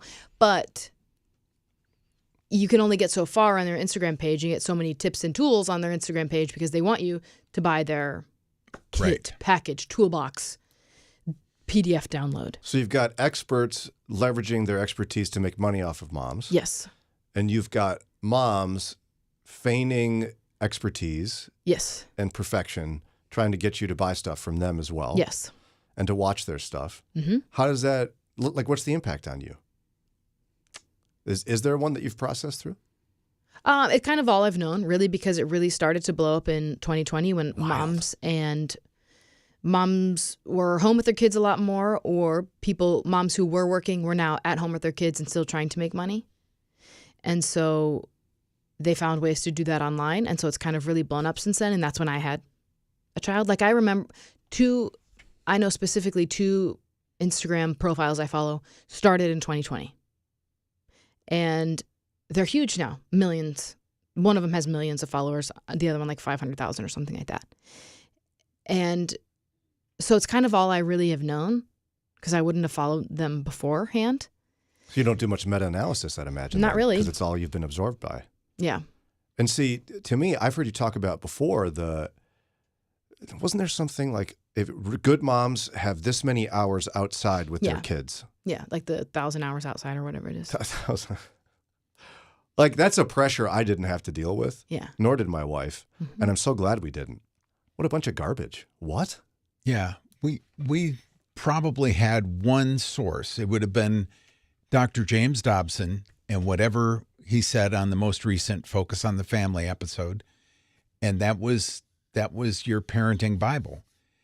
And you didn't worry about what a million different influencers said contradicting each other on social media. Yeah. Do you think in some sense our society has decided the pinnacle of success as a mother is to be an influencer? I don't think it's the pinnacle of success. It might be one of the ways, but I don't know if it's the pinnacle of success. But like cool moms are on social, making money on a side hustle. Yeah. But at the end of the day, what they're doing is they're making their children and their life a commodity. Mm-hmm. And that goes sideways for some people. Like, what was I always get the wrong name. I call her Ruby Rose, which is Ruby Frankie. Ruby Frankie. Oh. My wife and I, with one of our kids, watched a documentary, I think on Hulu, about Ruby Frankie, who was a woman who ended up early on in YouTube, like leveraging her kids. Like, hey, we're an everyday family. Let's hang out with us. She ended up spiraling out of control and abusing her children to keep up the facade of the perfect family. Going. Yeah. But at the end of the day, her kids became a commodity. Yeah, and it's more and more of a trend that you're not posting videos of your kids or their faces, so it's not quite as dramatic as Ruby Frankie anymore, where like your kids are the actors in these videos, but the lifestyle of your kids is. Like, here's the clothes my kids wear, and here's the diapers my kids wear, and here's the nightlight that we use, and the sound machine we use, and the stroller we use. How do you process all that, right? I mean, your parents were like, Ronald, get out of the house and don't come back until the lights turn on. Yeah, we just wanted to get out and play. I'm not saying better or worse. I'm just trying to figure out, like, it's such a different world she's living in. Yeah, I don't know well, Mom must have felt some peer pressure, because the other ladies at the PTA or at church or whatever would have, maybe it was the King's Daughters Club, they would have things that they did. And so the older children that she would see, she'd be like, oh, that would look good on my kids. Or you talk about what, this particular thing worked well. I don't think people had sound machines. You probably had a fan in your window. Yeah. Because you didn't have air conditioning. But it wasn't called white noise. Yeah, to me, there's almost like a deceptive nature to it. I know it sounds sinister, but it's like there's good advice out there, but they're not giving it to you to help you. They're giving it to you to make money. It seems like everyone's doing that. I think it's both. Do you think it's both? Mm-hmm. So I mean, you have to find like the ones that seem genuine, but I mean, like, how much advice can one mom have, though? At some point, they're stretching the idea of here's some advice that really is great versus... Yeah, normally they're going to stick to their niche thing. Like, oh, I'm a homeschooling mom, so here's like the homeschooling advice. Or, oh, I'm a working mom, so here's all the tips and tools and things I use making to be a working mom easier. Or But then after 12 months, like, all your tips are gone, and suddenly you're just adopting things that someone's telling you to advertise. And so is it really great? No, you just keep recycling. You just go through your cycle of what you have, and then you start back over. Oh. Okay, well, the writer of this piece from Christianity Today, who's also a mom, asked a more like existential question about this culture that's developed among moms. And I'm doing it out of concern, not judgment. I hope that's coming across. I don't feel judged. Okay, good. Because you're an awesome mom. And I'm not an influencer, so. Well... I've never sold an affiliate link. I've never bought an affiliate link. Well, you are on YouTube. And you're on the show, influencing moms everywhere. No, because I don't give my diaper code. I don't have a Maybe diaper you code. should. Maybe you get a should. diaper code. Give advice, though. People have texted and said, wow, Lauren, that's really helpful. Thank you for that. That's true. Look at you. I think you're the best kind of influencer. It's 7:20, time for a quick break. We'll deal more with this oddity of what motherhood has become here in just a minute. Ever wondered if there's a way for Christians to meet their healthcare costs affordably and efficiently? A biblical lifestyle alternative to traditional healthcare options? The answer is Christian Healthcare Ministries. They've enabled believers to live out their faith while embracing a voluntary health cost ministry for over 40 years. It all starts with a visit to chministries.org/Moody to see how CHM meets values and healthcare costs. Get more information and have your questions answered at chministries.org/Moody. Pursue your passion toward shepherding, teaching, and ministry leadership with a Master of Divinity from Moody Online. You'll study systematic theology, pastoral practices, develop your skills in preaching and teaching, and be equipped to analyze Scripture through the lens of the original Hebrew and Greek texts. Take classes when and how it's most convenient for you with our flexible online option. Get started today at moody.edu/online. Have you read God's Word today? Here's help. Download the new and improved Today in the Word app and answer a daily invitation to connect with God. Explore brand new features and resources to help you grow in your walk and share the gospel with friends and family. Read or listen to each day's devotional with new audio features and keep track of your progress in the new devotional calendar. Download the all-new app at todayintheword.org or in your app store. Mornings with Brian on Moody Radio Cleveland. Looking at today's issues through a biblical perspective. Mornings with Brian. Moody Radio Cleveland. 103.3 at 6 to 9 a.m.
.25 on WCRF show the influencer industry is currently valued at $250 billion by Goldman Sachs. Oh my goodness. It's expected to reach $500 billion by 2027.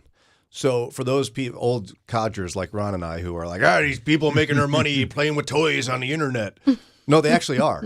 It's a huge industry. Yeah. Being an influencer is a legitimate thing that marketing looks at now.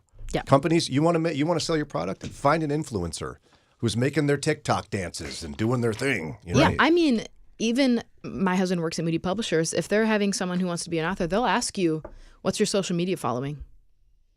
because that's a way you're going to market to people. Yeah, I'm out. Yeah, I you can't want to write be books. in a play, a local theater play.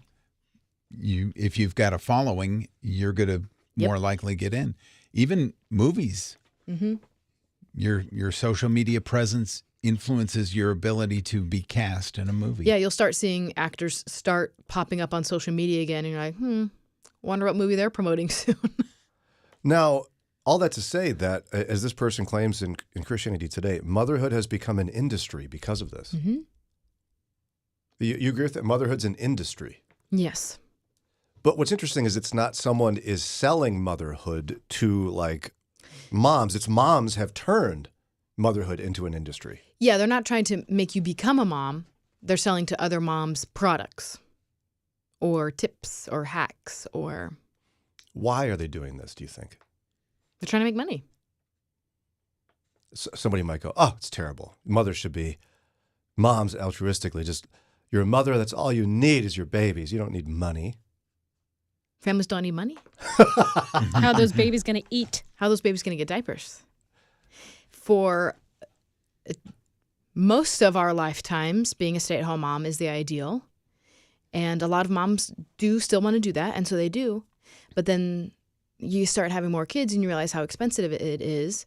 You see the stress it weighs on your husband, and you try to find a way to help. How can you help while also still being a stay-at-home mom, while also still focusing on your kids? I know. Talk about the things that I know, which is, here's the research I've done on diaper brands and what diaper brands don't have icky stuff in them. And so I'm going to tell that to my following. I'm going to grow a following. I'm going to give my tips as a stay-at-home mom to other moms who are looking for tips, who are looking for how to do this. Here's something I've found success in, potty training. So I'm going to sell that to other people, give that to other people to get a following. The more following you have, the more a brand's going to pay you to promote their stuff. And even if you don't make a huge profit from that, I think it's okay for moms to just do this as a hobby, provided they're not like exploiting their kids. Yeah. Because they need other outlets, and creating videos is a creative outlet. Mm-hmm. So it sounds like neither of you mind that motherhood has become an industry. You're like, yeah, whatever. You go, girl. You go get your money. Yeah, as long as they're not exploiting their children and they're just doing it to talk about their experience in motherhood. Yeah, I think there was a season where children were being exploited Yes, pretty there was. dramatically. Yes. And there's going to be, maybe generation's too strong of a word, but kids in a window of maybe A 10 window, years yeah. that have had their lives ruined. Yeah, I would say almost all of the, if you want to, like mom profiles I follow on Instagram, they don't show their children's faces. You're either getting like the back of the child, or they're putting an emoji over the kid's face. They are never posting their kids' meltdowns, anything like that. In some way, doesn't that hide reality from you, though? Because I've heard people get concerned that if you're just cultivating a perfect momhood on the internet, you're shaming moms who are struggling. No. No? No. Why not? No, that is embarrassing and exploitive of my child's meltdown. You absolutely should not be posting your child's meltdown. Yeah, that is your reality. Why don't we all just understand and know, yeah, kids have meltdowns, but for someone to post their kid's meltdown is embarrassing and exploitive of their child. In the content I've seen, no one's saying, or some are, but those are like on the fringes. No one's saying my kid never has a meltdown. They're just not exposing that part of their life. And they'll talk about, oh, we had a rough day the other day, or so-and-so had a meltdown, whatever. But you're not showing that happening because they're still a person. Your child's a person, and they deserve respect and privacy in that. Now, we may dig into this more on Friday, but just as a thought-provoking punctuation mark here, the writer says, as our attention equals monetary gain for someone or some platform, which is true. Mm-hmm. Right now, that's for all of us on anything. Our attention has monetary value. Mm-hmm. We have to ask, what is the value of our attention? And when our attention is fixed on idealized squares or of performed domesticity, who actually profits? They're asking. But I think more in general, many of us have not really considered the idea that as fun as whatever this thing is that I'm reading or interested in, like really our attention is a commodity. Our attention has value. Mm-hmm. And we don't think about it this way, but really what we give our attention to is creating an industry, and it's giving attention to and value to things. And I just think it's a wild way to turn the world upside down. I mean, it was sort of true with like commercials and such, but now it's like everything, every video you watch, someone's making money. Is that a problem? I don't know. This is what I'm saying, that it has to be processed through. I don't know that many of us think about it. Shouldn't people be rewarded for their hard work of putting together a video and posting it? No, I think they should, but I don't think the consumer is asking, what is the value of our attention? They might just be blindly giving their attention to things. You were specifically saying, Lauren, I like this, that you're like, I'm paying attention to what I'm watching. I have people I like and support, and I'm doing that because I support what they're doing. I don't think everyone's doing that. Yeah, I have like one specific profile in mind that I follow and have followed for a long time that I watch them over time. And sometimes, you know, they'll post about things happening in the world or whatever. And I still agree and follow them even through waves of things because I appreciate their content. And the way that they talk about this subject is how I want to parent. And so it's not making me angry. It's not making me nervous. It's not making me anxious because it's how I want to parent my child in this way. And so it's not making me feel like I'm less than. There's another one that's the opposite side of the spectrum where I don't want to parent like that. It's a different parenting technique. I don't want to parent like that. And if I were to follow that one, it would make me feel angry because I'd be so mad that they're parenting that way. And you'd be making them money. Exactly.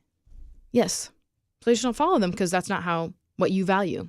And so you're not just passively engaging, you're actually thinking through what can I give my attention has financial value for someone, therefore I'm going to be targeting my attention. Yeah. I don't think like I need to think like that. Do you do that, Ron? Not too consciously, but if you realize we use the term pay attention, you're not paying cash, you're paying attention. Ron Eastwood. All right, it's 7:33. We're going to get to a break here. When we come back, Dr. Nick Gatzke from Old North Church and the program A Better Word is going to chat with us about a question we got at Walk Worthy that I think many of us have struggled with. Hi, I'm Trillia Newbell, host of Living by Faith. The Bible can feel overwhelming for kids. That's why I wrote 52 Weeks in the Word Student Edition, a simple, engaging journey through the New Testament. With daily readings, reflection questions, and space for prayers, it helps kids grow in their love for Jesus. It's a wonderful gift to share with the tween or teen in your life. 52 Weeks in the Word Student Edition, now at moodybooks.org. Keeping your eyes on Jesus in a changing culture can be difficult. Let us help. It's Mornings with Brian on Moody Radio, Cleveland.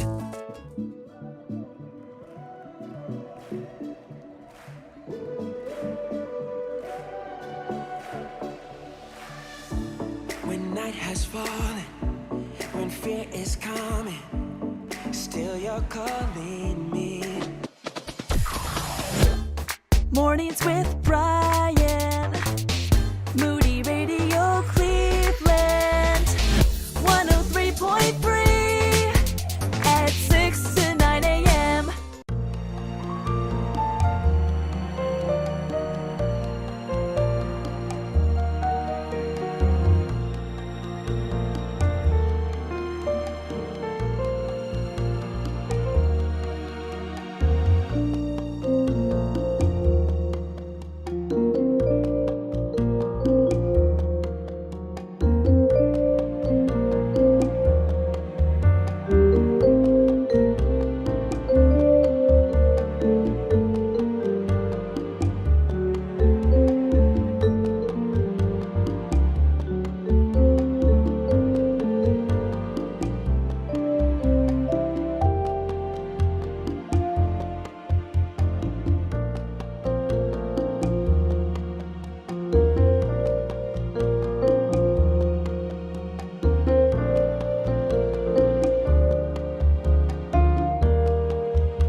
7:38 on Moody Radio, and it's for your spirit, soul, and body. It's Mornings with Brian, live from the North Coast Family Foundation sponsored studios.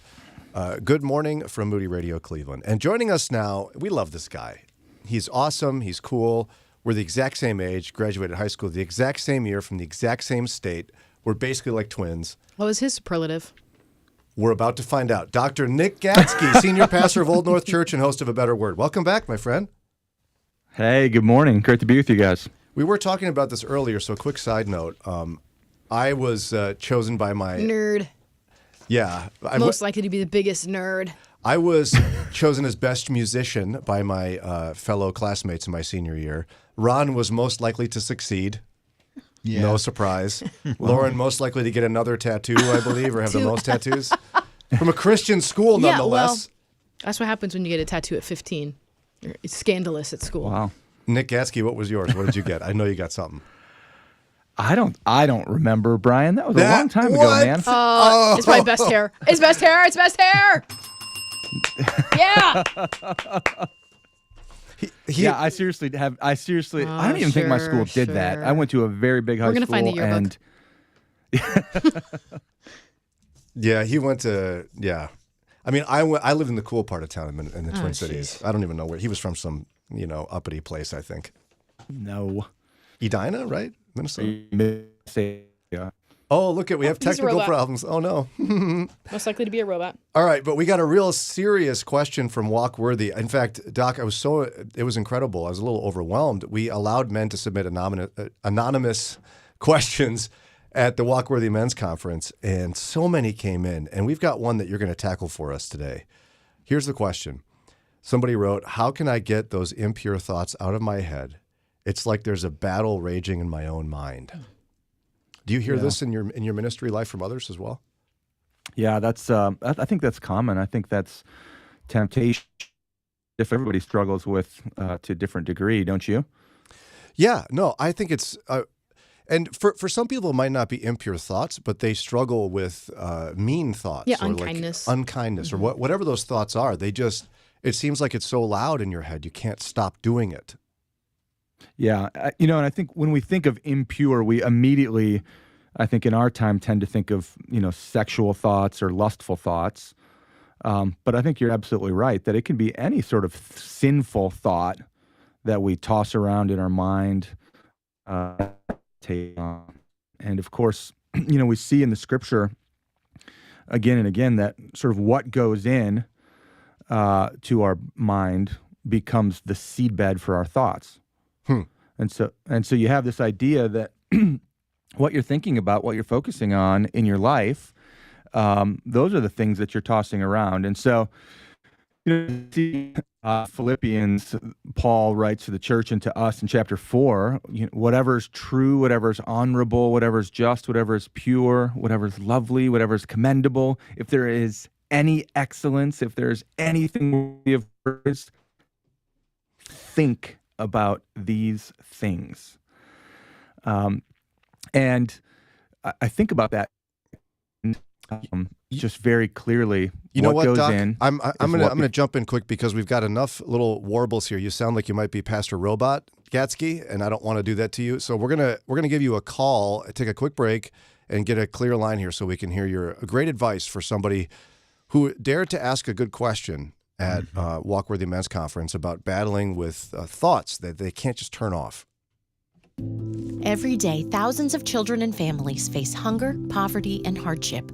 For 75 years, World Vision has been following Jesus and serving the poor, believing in a world where children are free from poverty and equipped to reach their God-given potential. And you can be part of this work, helping children and families gain access to essentials like clean water, education, healthcare, and nutritious food. Discover how you can show Jesus' love to children in need by visiting worldvision.org/radio.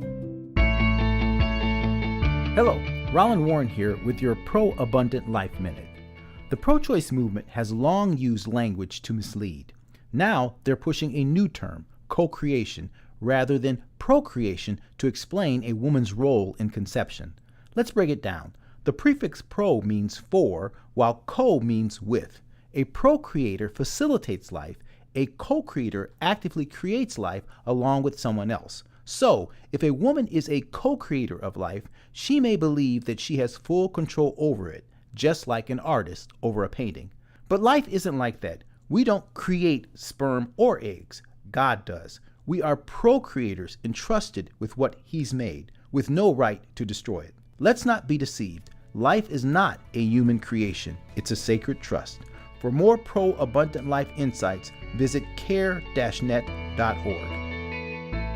Join the conversation by call or text at 440-546-2255. It's Mornings with Brian on Moody Radio Cleveland. 7:44, you can hear his Bible teaching right here on this radio station Monday through Friday at 10 p.m. and Sundays at 12:30. It's called A Better Word. He's also a senior pastor of Old North Church in Canfeild. Dr. Nick Gatzke with us. We're chatting about a question we had submitted anonymously to us at our Walkworthy Men's Conference. A guy asked, how can I get those impure thoughts out of my head? It's like there's a battle raging in my own mind. And Doc, you were talking about, I think it was Philippians, right? Where where Paul talks about what we put into our brains makes a difference.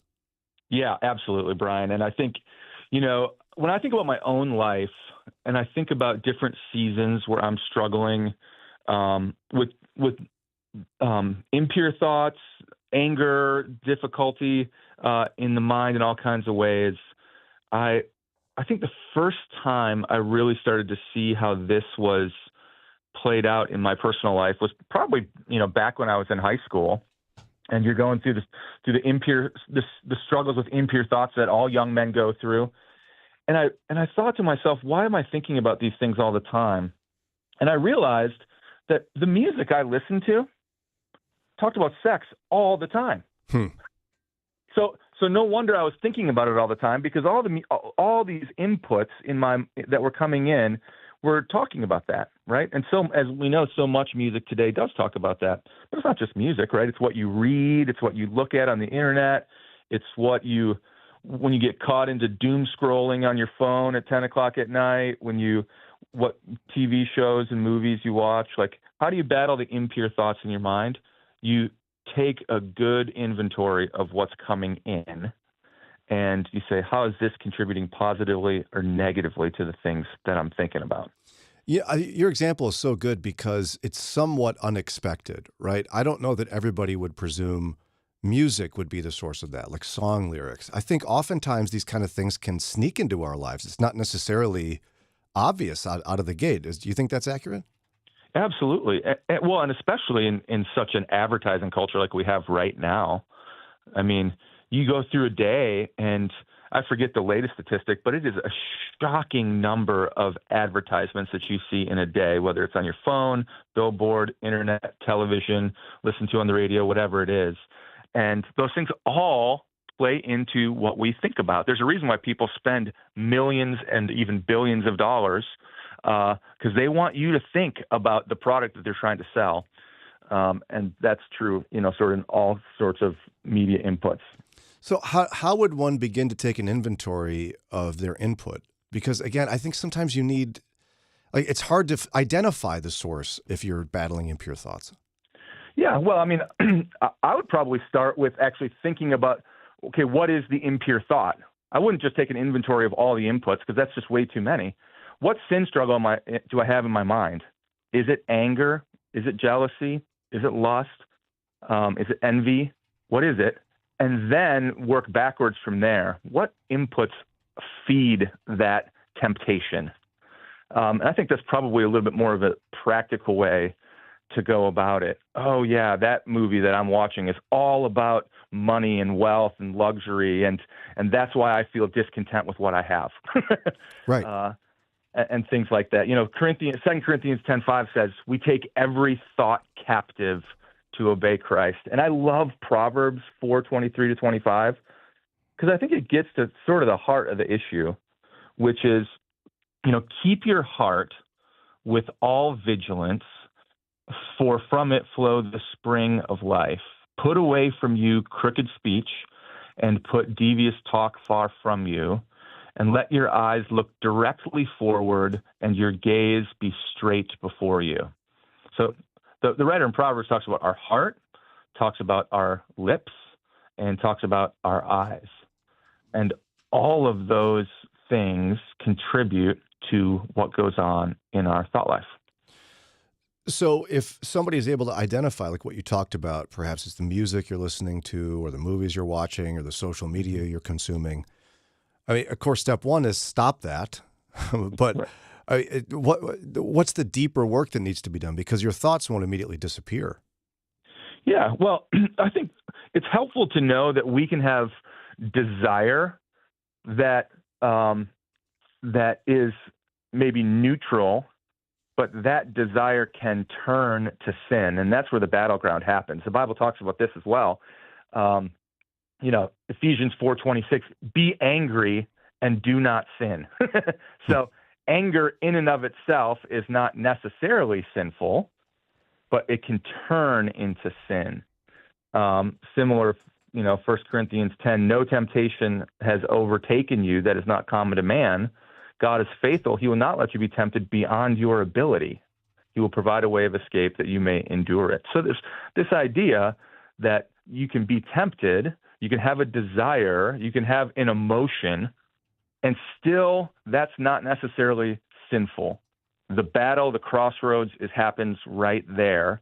And so what do you do in that moment? Well, as you understand yourself more and understand your emotions more, that's where you immediately make a choice to yield to the Lord. That's where you say, Lord, I'm starting to feel discontent, but I don't want to go down that path. Please help me. Or maybe you've already gone down the path of sin, but the best way out is to repent quickly, not to double down. Lord, I know that I've been thinking these things against my brother or my sister. Please forgive me and help me to think of them in a different light. And it might sound super practical, but you're like doing that in the moment, right? Like in your head, the thought comes up and you're processing it just like that. Yeah, I do. Me too. I mean, I struggle with a critical and judgmental spirit of people around me. Maybe they're wearing something weird or they're acting weird or whatever it is in my own mind that they're weird, right? I'll stop myself and go, Brian, no, they're created in God's image. Like I have to coach myself with internal discussion to stop me from doing these things I shouldn't be doing. Yeah. Yeah. I think that's part of the discipline. I think sometimes we're either too tired or too lazy to actually just do that work. It sounds simple, but that, as you know, that can be emotionally exhausting. Yeah. That can be difficult, especially if you're locked into a cycle of sin. And I would say, another thing about this, it's not for nothing. It sounds, again, simple, but it's very, very true, very real, is that sometimes confessing your sin out loud to another person serves not only as like wonderfully therapeutic because you're letting something that's in the darkness turn into the light, but then serves as a natural accountability mechanism going forward. Now Brian knows that I struggle with these thoughts. Or Brian, now, 200,000 people who are listening to Brian in the mornings know that you struggle with a critical spirit. It's true. Not with you, whoever you are, not you. Yeah, which means that I need to be more careful about that because they know my secret in that way, which is a good natural accountability for all of us. And I know, obviously, good friends, maybe close family members would be good for that. But wouldn't a pastor be someone to talk to? Like if you're struggling with sin, maybe you're embarrassed about it. That's part of the role you play, isn't it? Yeah. I mean, pastors are bound by confidentiality, very similar to a counselor. And for most of your pastors out there around the Cleveland metro area, there is almost nothing that you can tell them that's going to surprise them by way of a struggle. And so that would be a great person to talk to. Now, okay, this is going to sound crazy, but not everybody meets with a pastor. How do you set this up? You call the church office, hey, I got a big sin problem. Can I talk to pastor? I mean, how do you do this? It's really simple. You call the church office, you email your pastor and say, hey, I'd like to sit down and have an appointment with you and talk about some things that I'm working through. And that's normal to set up an appointment with your pastor, like during the week, during the day or something. Very normal. Yep. And if you have a church with elders, that would be very normal to do something with one of your elders as well. I mean, these are shepherds in the flock of God who are there for your spiritual good, who care about these things and care about you. So yeah, absolutely. Call one of your elders. If your pastor's not available, call one of your elders and say, hey, can I get a coffee with you and talk through some things that I'm working through? Now, I'm thinking of all the reasons someone's thinking about not doing this, right? They're like, well, he's a pastor. He's working on a sermon. Somebody died. I mean, there's way bigger problems going on than me and my temptation to buy things all the time. Right. Yeah, and I would just say this, conversations about real spiritual things is one of the joys in a pastor's life. It is. Like, I love sitting down with people and just talking about the real stuff of life. And, to some degree, if I can help them, then praise God. And if I can point them back to his word and toward faithfulness, then that's a helpful encouragement for both of us. Now, in this particular case from the question in Walk Worthy, the guy probably was dealing with lust is one of his big issues. And Sure. It's super embarrassing. I'd be too embarrassed to tell my pastor I'm going through this. What do you say to that person? I would say that pastors are not naive to the fact that men struggle with lust. I love how it's true though, right? I mean, you're not surprised by that. It's in the Bible. No, Hello. And women, by the way, too. I just want to be very clear about that. I mean, the statistics about pornography usage are off the charts. Everywhere you turn, you're seeing images and have opportunity and temptation. At the end of the day, this is one of the defining sin struggles of this modern culture is sexual purity. And I think if you're struggling in that area, by all means, you're not going to surprise anybody. And how do you deal with the shame of it, though? I mean, a person, it's not just that they're embarrassed to tell you, they're ashamed of themselves. Yeah. Well, I think all sin carries with it a level of shame and guilt to some degree. And this one more than others, and especially depending upon, if thoughts have moved to actions, that carries with it a different sort of weight. But again, I would say that there's freedom that comes when things become in the light. When you leave things in the darkness, that's where Satan's playground is. When things are brought into the light, that's when the Lord can work and deal. And he promises to forgive. And part of the amazing thing about the gospel is that the Lord takes sin and shame, and through forgiveness and reconciliation, he removes those things. He takes away that overwhelming sense and weight of guilt, and he gives us a joy that comes in pursuing him faithfully. And so that's why the call again and again is to repent quickly of sin. When you hold on to it for a long time, it only gets worse. But if you repent quickly from sin and be humble and take the necessary steps, the Lord honors that and blesses that with grace upon grace upon grace upon grace. Yeah, and for the person listening that might be hiding a sin that could be destructive to relationships or work or whatever it might be, the fear that comes in with this can be so overwhelming. In your experience, obviously not being specific, like, why is it worth it to expose something that could be damaging? Yeah. Consequences are real for our sin. There's no doubt about that. And I think the environment that you're in and what the type of the sin is has, varying degrees of consequence. But here's the thing. At the end of the day, the consequences sometimes are short-lived, sometimes are long-lasting. But there's a greater consequence. There's a greater consequence than the short-term consequences in this life. And there's consequences that come before the Lord himself. And if you believe that God really is supreme over all things, then I think that's a great motivator to say, Lord, I want to do what's right in your eyes first and foremost. And I know I haven't always done that, but I believe that you are supreme over all things, and your consequences and your blessings are the greatest consequences and the greatest blessings a person can have, more than the things in this life. And so that's what I want to pursue. Now, what do people's stories look like when they have the courage to expose things to a pastor or a counselor that are possibly damaging? How does the story continue once that happens? Every single situation is so different, because there are some people that want to be alleviated of the guilt, that sense of shame, but they don't actually want to change.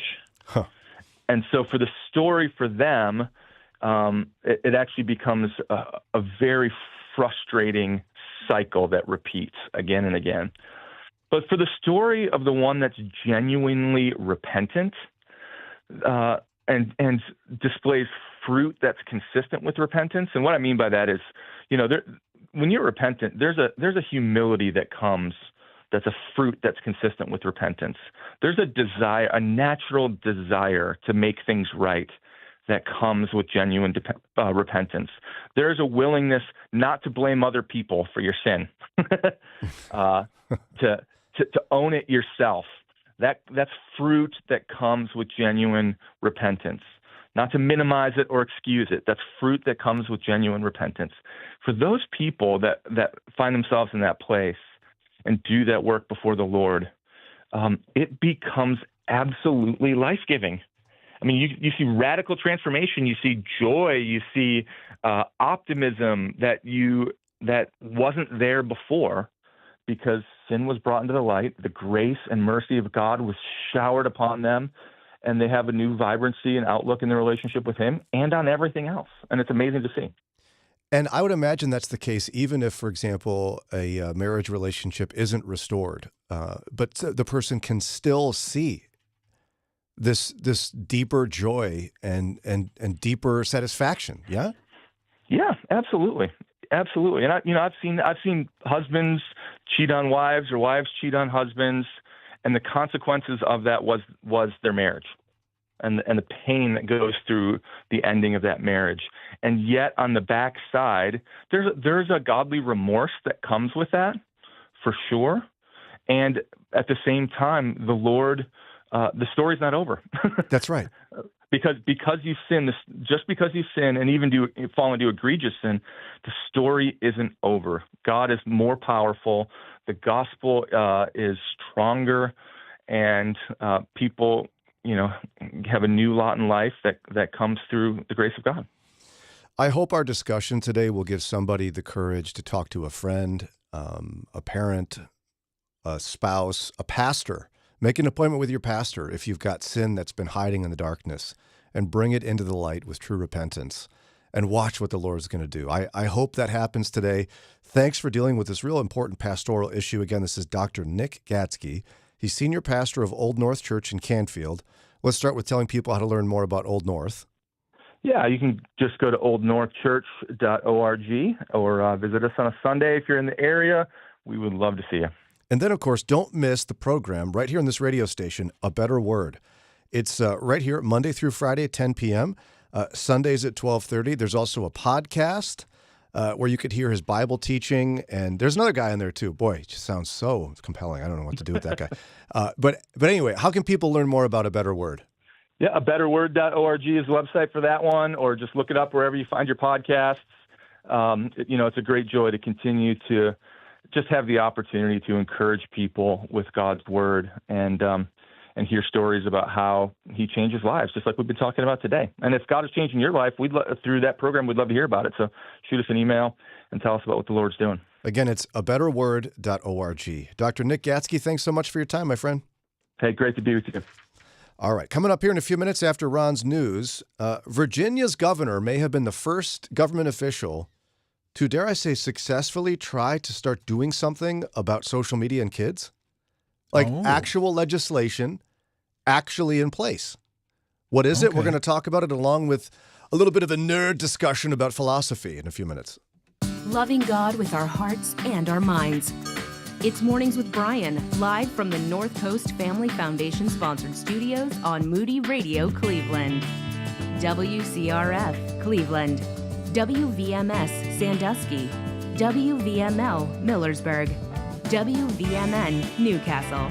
WVME Meadville, WVMU, Ashtabula, and with the Moody Radio app or at moodyradio.org/Cleveland. President Trump kicks off his 4-day trip to the Middle East this morning in Saudi Arabia. It's 8:03. I'm Ron Eastwood, Moody Radio News. The trip is focused on making economic deals throughout the region as the president travels with business leaders, including Tesla CEO Elon Musk. Trump will then head to Qatar tomorrow and the United Arab Emirates on Thursday. 4 people are dead after a Monday house fire in Ashtabula County. The Kingsville Township Fire Department is reminding folks to ensure that they have working smoke detector on every level of their home and in every bedroom. And the median age of a home sold in Cleveland in 2024 was 65 years old. That's from a recent report by Redfin, a real estate agency listing and resource site, which placed Cleveland in the top 5 largest U.S. cities with the oldest housing markets. In sports, the Guardians shut out the Brewers 5-0, but the Pirates lost to the Mets 4-3. Here's your Moody Radio Cleveland forecast. Showers likely today. There's just a slight chance of thunderstorms this morning, but that becomes a greater chance of thunderstorms this afternoon. Highs in the upper 60s. At last check, light rain across most our listening area. 62 degrees in Cleveland, 62 Akron and Canton, 63 in Worcester. It's time for your moron moment. Camel is an awesome tool if you shop on Amazon.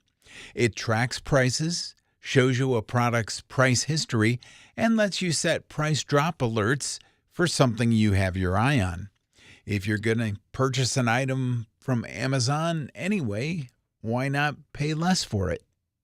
And that's your Moron Moment. And you'll find that on our Facebook and Instagram.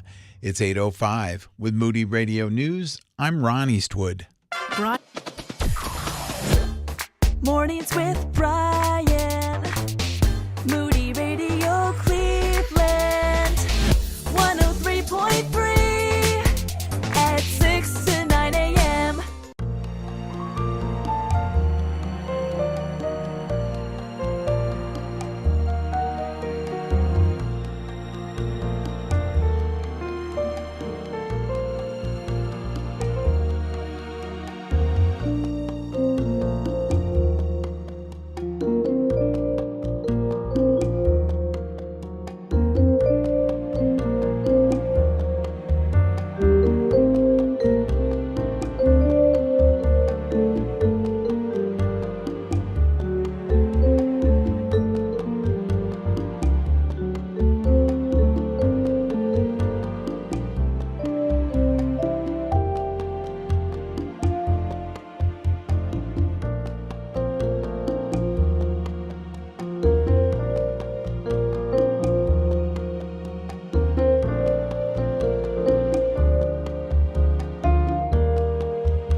Radio Cleveland. It's Mornings with Brian, and we're wondering if the governor of the state of Virginia has solved the social media and kids problem.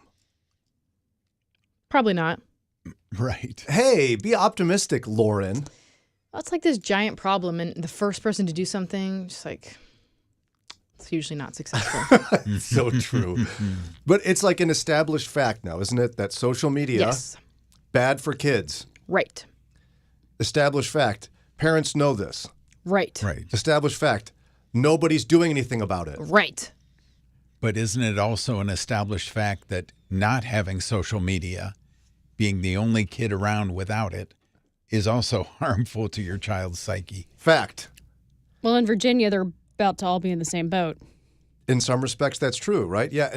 And we've also talked about if I were to restrict my kids in certain ways, the only way for that to be a success, ultimately, based on what Ron said, is if all the other parents at James A. Garfield High School That's did right. the same thing. Which, by the way, They're not going to do. they're never going to do. Like, we're asking people to voluntarily stop doing something and make their kids stop doing something that their kids want to do, and we won't do it. And everybody has to do it together. And everyone knows it's bad for them. Mm-hmm. It's like all the kids are smoking, and nobody will make them stop. In some sense, it's true, isn't it? To a degree. Yeah. I mean, it's not apples to apples, but which is also a great game. But anyway, so Virginia's governor had bipartisan support for his bill. That's exciting. That's rare. Yeah, when does that happen? Yeah. Never. He got both sides to agree. Huh. That's a miraculous outcome there. We can just write that off and say, okay, he did it. I'm giving him a round of applause right here, which is my hands clapping in a circle. Round of applause. Got it, Lauren? I do. It's not the first time I've seen it. I hope not. So parents in Virginia will soon have a backup in their efforts to limit their children's social media usage. A new law signed by Governor Glenn Youngkin will restrict children under 16 to 1 hour of social media per day, effective January 1st. It's per app, isn't it? Yeah. Well, we'll get to that, but How do you, I already have questions. How do you do that? Yeah. Real carefully. That was my first question is how do we safely verify a minor's age online? Well, that and how do you turn off their apps in an entire state? Matt has got to figure that one out. So, but they figured out how to do this in other countries. Like, so many websites and social media sites have totally subjected themselves to what China expects of them because they want to be there. They change when we make them. You know what I mean? It's like we made all the cigarette companies put warnings on there. True. So, okay, the law requires social media platforms to implement, quote, commercially reasonable methods to verify users' ages, is the first layer of this. The media platforms have to implement commercially reasonable methods to verify users' ages. See, that's already way too vague. Yeah, if I'm a lawyer or a judge, I don't know what that means. Okay, so if the user's under 16, their time on the site will be limited to 1 hour per day.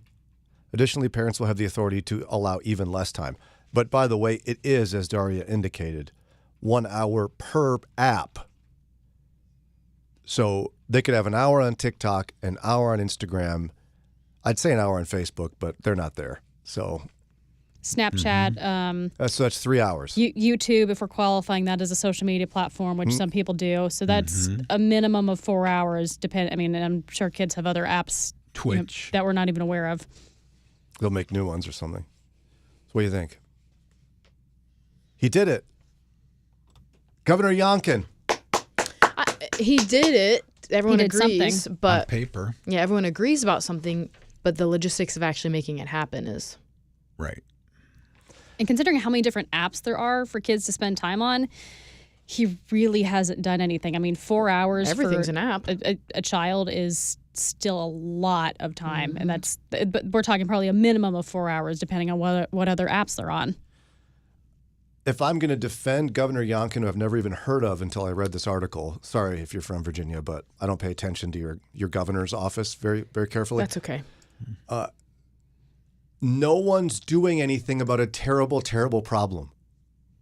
and Americans aren't voluntarily doing anything about a terrible, terrible problem. Something's better than nothing. And I commend him for doing something. I just don't know that the something's going to do anything. And here's the other one. Daria and I were going back and forth in a meeting yesterday in a really healthy way, not in a negative way.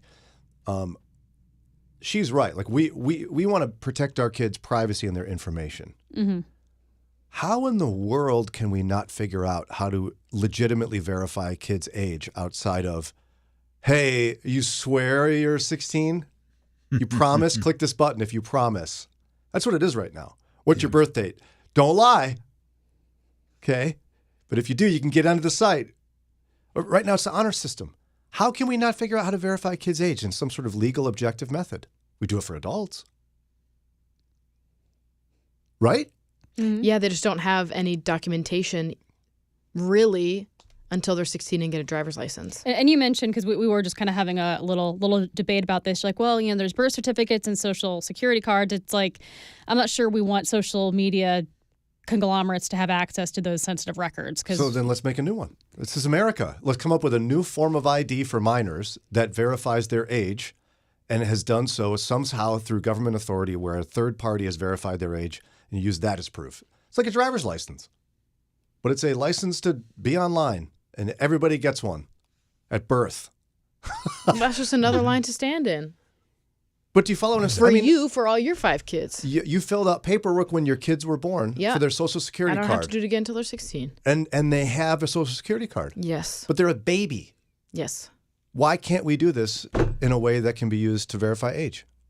Well, digitally. It would require a new organization, branch of government, a lot of money, people with, salaries that are doing these jobs. So? These are kids' lives at stake, Ron. I thought you were pro-life. So dramatic. Yeah.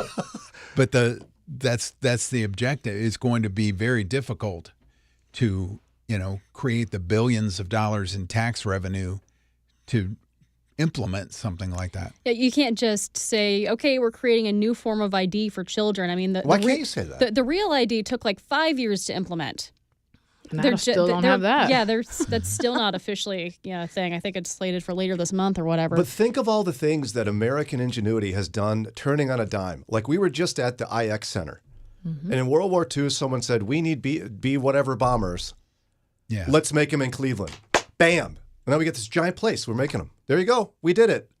We can't just make a factory to build airplanes. Yeah, we can. We did it. Yeah, but building we're talking about a piece of cardboard or something. Yeah, for like millions of people. Yeah, so that what? has to go through some sort of government regulatory body. Otherwise, it means nothing. Yeah, that humans have to verify. You have to go stand in a line somewhere at some building the BMV. And then we get into the 1970s. We're like, we're running out of soldiers. We need people. It's a volunteer army. Let's force them. We're going to draft people. We can't draft people. How are we going to possibly do that? It's so complicated. We did it. Yeah. Well, that's just taking people. Right now, you're asking for more people to have more jobs. So drafting people is just taking people that are already there. I think we've reached a tipping point in society. Yeah. And I'm going to make an unorthodox assertion. And in a few orthodox moments. or unorthodox? Yes. What did you say? Okay. We'll find out. Maybe it's orthodox, and I would really sound okay, so you said much more unorthodox. sophisticated. Okay. But it's 8:18. We'll get to all that here in just a minute. Moody Radio Cleveland is on the air thanks to supportive listeners and Naylor Neutralon and Landscape, serving the greater Cleveland area since 1973. More information about Naylor Neutralon and Landscape is at nnlawn.com. How about this? Some actual good news on the healthcare front, even as costs just keep skyrocketing. So if you're 65 or older, MediShare now offers MediShare 65 Plus.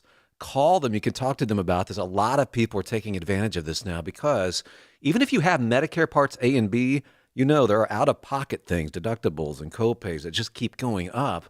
And the whole point is to help you by giving you a low, consistent monthly payment that fills in the gaps. In fact, I can tell you how much MediShare 65 Plus is. For example, it's $99 a month up to age 75. It keeps costs under control. That helps with peace of mind. MediShare is trusted, too. It's been around for 30 years, and it's a community of people who help each other. Business owners, retirees, pastors, teachers. People love being part of it. Here's the number you can call now. They are easy to talk to. Call 833-59-SHARE. That's 833-59-SHARE. 833-59-SHARE. Family. That word stirs up affection and at times angst. There is brokenness in every family, but no brokenness is too big for God. Join Bible teacher Erin Davis in her new study, The Story of Joseph. Through all the messy dysfunction, discover God's perfect plan for Joseph and for you. Order your copy of The Story of Joseph. Open your Bible and see how the Lord is building a beautiful family for His glory. Find it now at moodybooks.org.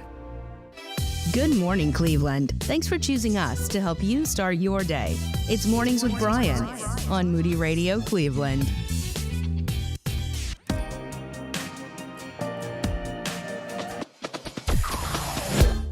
Mornings with Brian. Moody Radio Cleveland. 103.3 at 6 to 9 a.m.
.824 WCRF. We're talking about a proven fact and an actual solution that was passed by law. Okay, so the proven facts. social media, bad for kids. No one does anyone dispute this on the team? No. It's bad for adults. It's bad for everybody, but specifically bad for kids, okay? Everyone knows it's bad for them. They won't stop. We won't make them stop. Parents won't stop it. We're all doing it, and even them not, because so many people do it that if we make our one kid stop, they'll be equally as miserable as they are on social media because everybody else is doing it and they're not part of it. So it's a total disaster zone, right? We're just agreeing it's just total disaster. Virginia's governor comes up with a solution that is arguably a bit thin, but he's trying to limit the amount of time kids in Virginia can spend on social media. Yeah. Right. And you guys don't like it, so... That's not what we said. I like the principle. I think the practice and the logistics are... I don't think it's strong enough, and I do think that there are some logistical concerns where with verifying how old these kids are when they're on social media. So how are we going to fix this problem? Everyone knows the problem exists. It's like we're all putting our fingers in our ears. La, la, la, la, la, la, la. We got to fix this problem. There's no question. So what are we going to do? I don't know how to get all parents to rally around the same thing. They won't. Exactly. And for me, that's the only solution I found in my mind, is we all have to be on the same page. All of us. I was telling you yesterday, I was witnessing this one guy that was just complaining about his kid being just completely addicted to social media and his tablets. And he's like, I know this is a problem, but I can't do anything because I don't want him to hate me. Your child is 8. And he's refusing to do anything and exercise what he should be doing as a parent because his kid is suffering. So I will make a bold, I'm not sure even in my own mind whether it's orthodox or unorthodox, or as a friend said, Greek Orthodox, perhaps. Oh, wow. Lots of options. So I'm going to get nerdy for a moment, and there's something in philosophy. Turtles all the way down. Yes. But back in 1651, a guy named Thomas Hobbes wrote Leviathan, and in there he dealt with something called ultimately the social contract. A bunch of different Renaissance philosophers debated the idea of a social contract. So in his mind, Christians would like this part of him is that he said that in a state of nature, like if you would remove all laws, life would be, as he said, quote, solitary, poor, nasty, brutish, and short. It's like, you ever seen the movie Lord of the Flies? Okay. I don't recommend it per se, but it's like... It's like, literature-wise, it's classic. It's required reading for a lot of schools. Yeah, but it's like these kids are stranded on an island and they don't all work together to help each other survive. They start killing each other. Yeah. Because at our core, we're evil and we're out for our own best interests, right? Mm-hmm. That's a biblical concept in some respects. I'm not saying Hobbes is. But how do you solve this problem? He would say the solution is the social contract. And it's this basic principle. It's not an actual contract. It's like a agreed upon idea. It's that people agree to give up some individual freedoms to a government in return for security, social welfare, and other benefits. Mm-hmm. So like in order to protect our borders, we surrender certain rights to just freely cross a border without government permission and a passport so that we can be protected. That's speeding laws, police work, social contract. It's an exchange. I give up my freedom to just wander around. Yeah, I have do whatever to get a I passport. Want, and I give that up to a government for my own good because I wouldn't do it otherwise. I think we may have entered a zone with social media where we need to absorb social media into the social contract, at least for kids. You made the point, Lauren. I think you're totally right. The only way to solve social media with kids is for every parent in America to agree to stop having their kids be on it. And we can't and won't do that. No. So there's no solution other than surrender our right to make those decisions for our children to a government authority who will make it for us for our own good. Now, I know a lot of Christians don't like that idea of enlarging government. But it's like we do set up restrictions. We give up our right to say that our 18-year-olds can go buy a beer because it's not good for them. Right. Or cigarettes. Because it's not good for them. A right has been surrendered in exchange for their own good. Yeah, I give up my right to go buy whatever I want is available correct. at the store because it's not good for my health. And so in some sense, don't we have to give up our right to regulate our own children's social media consumption. Yeah, because with like things like cigarettes and alcohol, what they're saying is you need to be old enough to understand that there is consequences to your drinking or your smoking, and you need to be old enough to understand those consequences before you can buy this. They actually just raised the smoking age in Ohio a couple years ago. Yeah, and so what we would be saying with social media is you need to be old enough to understand the consequences of what your scrolling does to your brain and your emotional health before you can start using this. I think the problem, too, is that we all know what this does. I don't think anybody alive is not aware that they're damaging their brains, let alone their kids' brains with social media. I think the problem is we are so addicted, and this is such a part of society, we can't imagine our lives without it. Yeah, Desiree made a good point where a lot of the creators of social media sites don't even let their children use these sites. Right. And they know the inner workings of the algorithms. They know the inner workings of what these social media sites are watching you look at so that they can continue to give you what you want and show you more things to keep you on the app. And they don't let their kids use it. It's literally designed to be addictive and completely hijack, rewire your brain. Oh, yeah. And it would seem to me that one of the only missing elements in making this something like this enforceable that Virginia's governor is doing is a objective way to legitimately verify the age of a minor. Mm-hmm. That would cost money. Yeah. It would cost, as Ron or Some Daria, bureaucracy it everywhere. would cost more bureaucracy. It would require every American do something. Yeah. Which, by the way, we've done so many times with government issued IDs, driver's licenses, social security cards. It would require something like that. That would cost money, and it would probably raise taxes. And another problem I see with this is that because it's just in Virginia, there are VPNs you could use. You could just change the state you reside in. But that's the thing where our national government could do this with a sweep of a pen and probably bipartisan support. But again, what's the cost if we don't do it? Yeah, sure.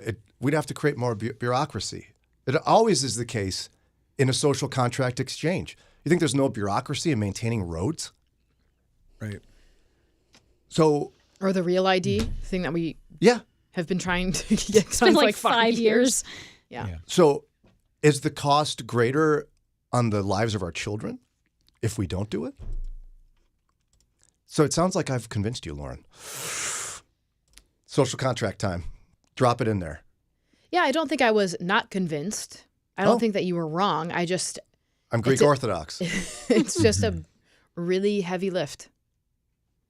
And even if we're still going to have to vote on it, and we're still going to have to, sense. and we're still going to have to get bipartisan agreement, and that's a heavy lift right now. Honestly, I think it would be an act of Congress signed by the president, because they did that. I'm certain with Social Security cards and selective service numbers and things like that. It's not that. I mean, it's complicated, but America has done harder things before. I just don't. It's just the will to do it. I don't see any other solution, honestly, other than government intervention in our lives where we surrender a right. America will not voluntarily stop giving social media to kids. Liz made an interesting point. She said, why don't you just flip it and make it verify that you're an adult, and if you're not an adult, you can't use the app. And again, that would require... Because you already have your driver's license and your what other things in place. Yeah, because we don't have to do that yet. No, I still think that would be giving too much information to these social media sites. I mean, I don't think we should be giving our social security numbers and driver's licenses to social media accounts. And, it sounds overly simplistic, and I know it would be outrageously expensive. But again, another form of ID that simply verifies age, and that's all it does, and that's all anyone can get from it. It can't be that complicated. Because I agree with you. Not everyone's going to want to surrender their driver's license I don't think to you a social should. media company. But there's got to be a way to verify age, for Pete's sake. A specific form of documentation needed in the modern world to digitally verify your age that can't be doctored. Yeah. I'd like to see I've done it. What they come up with. I feel like it's the solution. You're welcome. Wow. Thank you. Don't look at me like that. Come up with a better idea. Go ahead, be our governor, Brian, please. No, I don't want to be governor. The seat's open. No, I don't want that. Who wants that? Especially like the worst one in the world. Who would want to be president or a congressman or senator? Bleh, it's hard work and people hate you. People already hate me enough talking on the radio. I was going to say, yeah. This is a problem that has to be solved, and I don't I can't think of another way to do it at this point. Yeah, I know. So there you go. There's a happy thought for the day. It's 8:34. We're taking a break. We got more coming up. Moody Radio is thankful for listeners and support from businesses like Duma Meats and Farm Market. Duma Meats and Farm Market, supporting Moody Radio in Cleveland and surrounding areas. More information about Duma Meats and Farm Market is at dumameats.com. Bringing Northeast Ohio and Western Pennsylvania closer to Christ, one conversation at a time. It's Mornings with Brian on Moody Radio, Cleveland.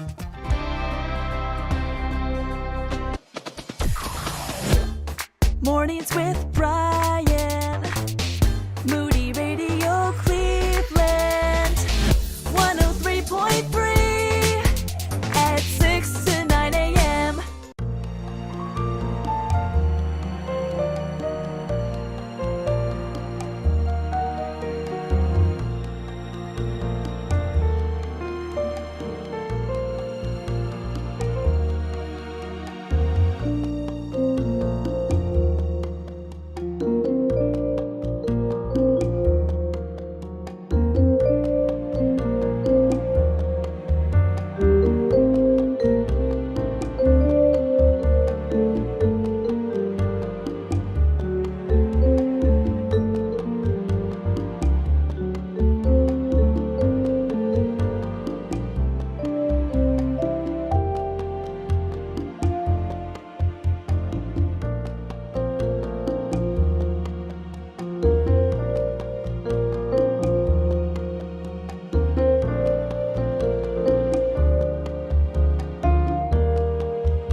This is Moody Radio Cleveland, and there's joy in the journey. It's Mornings with Brian from the North Coast Family Foundation sponsored studio. Good morning from Moody Radio Cleveland.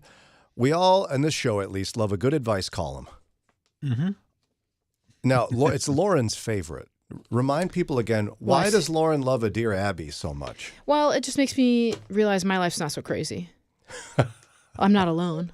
Yeah, Other people got crazy stuff. Yeah, either I'm not alone, or at least I'm not dealing with that. Right. Yeah, or I just like peering into other people's lives. Oh yeah. They offered it, so I'm not like being rude, like peering into someone's life. They are the one that wrote into a public forum about it. Do you ever catch yourself? Think back to restaurants when you could do that before you had little kids. Did you ever eavesdrop on people's conversations around you? Yeah. When I worked in restaurants, I would listen to first dates all the time. Oh my goodness! I'd sit right there. Tell me about this. I would there was a big long table right next to the host stand. Yeah. And I would put them there and listen to their first date. Because you wanted to hear the first date. Correct. Any stories you remember? Not really. But you knew when it was going south. Oh yeah. And you could tell it was a first date when they walked in. Yeah, awkward. How could? Because they were super weird. Yeah, or they'd meet there. She's like, I'm looking for some guy, and then he'll like stand up on his like, oh hey. Oh wow. Yeah. I have a couple friend who they'll go to restaurants and she'll start talking to him. He'll be like, shh, what? Shh. Because he's listening to the booth behind him, trying to pick up on what they're saying. There is just something interesting about it, to hear what other people are going through. Yeah. So we have an advice column to go through. It's Ask the Therapist. Okay. We don't know the therapist's name. It's just therapist. Actually, we do. Lori Gottlieb. There she is. I found her name. All right. And that was so Good hard. research. Dear Lori Gottlieb, my husband and I are raising our wonderful 2-year-old son. Both of our families live far away. He isn't close with his family, while I have a somewhat closer relationship with mine, particularly my dad and stepmom. However, they are very partisan people. Just put it that way. I'm editing this on the fly. And my husband doesn't want our son spending time with them because of some of the ideas they're consistently spouting on and on about, the political ideas. Mm-hmm. They want to protect their son from that. Okay. She said, while I don't entirely disagree with his perspective, it's still important to me that our son has the opportunity to know his grandparents. I've made it clear to my husband that he's welcome to sit out our visits if he prefers, but he remains uncomfortable with this arrangement. Like, what do we do? She agrees with her husband in concept that she doesn't want the grandparents going on and on about their political ideology in front of the kids. Mm-hmm. He's like, I'm done with them. Let's just stop this. We don't need to be around them if they're going to do that. And she's like, well, I want them in a relationship, although I don't want that stuff either. Mm-hmm.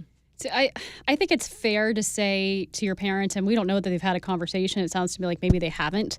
To say, hey, can you please not talk about that in front of the kids? I think you're well within your right as a parent to ask that. But I think this is a really sad, just kind of, I think this happens more than we might think in our society. People are allowed to have different opinions than you. With only a few exceptions, I don't think your politics are so heinous that your kids can't even be exposed to them.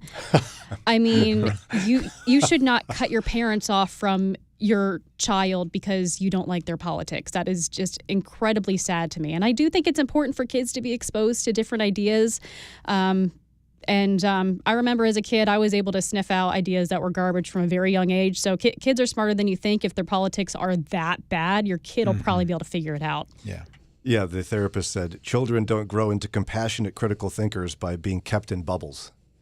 Yeah. Ooh, very nice. Isn't that a good way to put that? Mm-hmm. She also said, moreover, barring your son from seeing the grandparents, your husband would be modeling values that I'm guessing he wouldn't ordinarily endorse or want to pass along to the child, such as seeing others in a very narrowly defined way. Those people are not the people you want to be around. Mm-hmm. By the way, be Yeah. tolerant of everyone. Mm-hmm. Yes. And the other thing is he's modeling to his kids that the older generation really isn't worth investing the time in. Mm-hmm. So if he wants to see his grandkids one day, he's got to let that happen, or his children will say, we never went to see Grandpa and Grandpa, so why should I take my kids? What's your take on this as a grandpa, though? Where, I mean, it's not a far-fetched idea that your adult children could disagree with some of your ideas. They don't want you going on and on about it. Yeah, but I can't imagine my daughter, she's the only one with children at this point, saying, no, I'm, for whatever reason, I'm not bringing my kids over. She knows the value of having grandparents regularly in the child's life. And plus, it gives her a lot of help. We're driving kids places so that she can go to work and watching them a couple hours here, a couple hours there. And I'm not bragging about it. We love to do it. But it's a mutual relationship. If you really feel it's a problem what they're saying, talk to them and say, look, you're spouting your partisan viewpoints all the time. I'm hoping you don't do that when the kids are around. There's plenty of things in this wide world to talk about that you don't have to do that. You can, read books or, watch Bluey together or something. Don't talk politics. They don't understand it. No, if your daughter asked you to stop talking politics, not that you do, but let's say, Dad, stop talking politics in front of the kids, what would you say? I would say, okay. Most normal people would say that, right? I didn't realize I was doing that, probably. But it gets even harder when you encounter what Sarah and I have encountered. And I'll be as generic as I can, but this is a true story. We have a relative in the grandparent category, I'm not saying whether it's which grandparent or great or not, that has an issue with profanity. Like they swear like a sailor. And we have made our objections very clear about their profanity, especially when the kids were little. Right. They won't stop. Please stop doing that. No, is the answer. I'm going to swear as much as I want. Then what do? Is it worth cutting off, let's just say, Grandpa, which it's not either of our parents, by the way, Sarah and mine. You cut him off because he won't stop swearing? I think personally, I think swearing is in a different category. I wouldn't cut them off, but there would have to be probably some harder boundaries because you refuse to not participate in something in front of the children that I've said you can't do. There are some non-negotiables out there, and I don't think for some people swearing would be it though. There was a while where we were like, I don't know if we can do this. The kids are so little. Right, and then they spout it out at school or church or something. Yeah, and they think it's funny. And this is the relative that if you told them not to swear around the kids, they're actually going to do it more now. Yeah, right to the kid. Yeah, they're just a jerk. And I gave the team some examples of this yesterday, which I'm not going to give on the radio. Thank you. Please don't. Yeah. So, but Sarah and I had to make a call, and guess what? We chose that knowing this relative was more important than objecting to profanity. Is that the right call?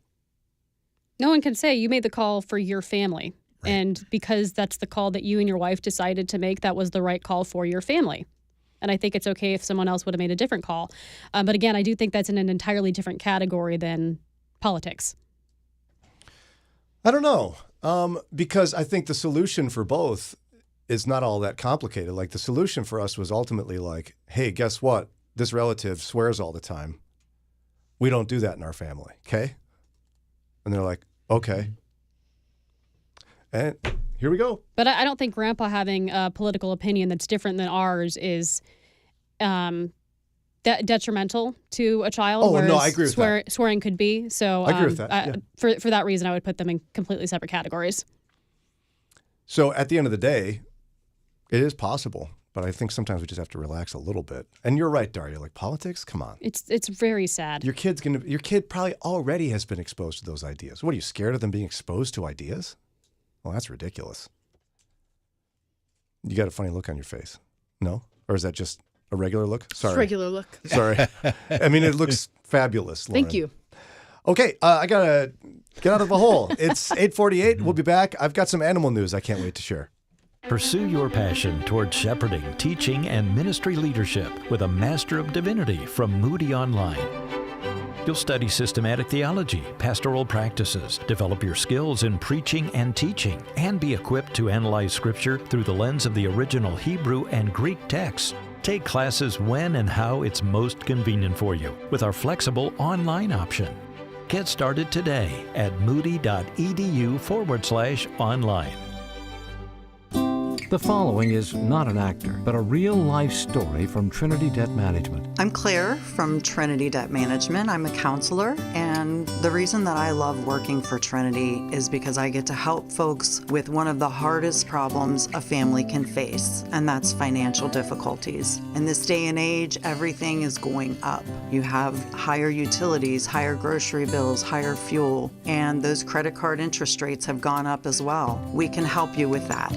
We can help you get lower interest rates, lower monthly payments. In just a few minutes, we put together a plan that gets you out of debt and keeps you out of debt.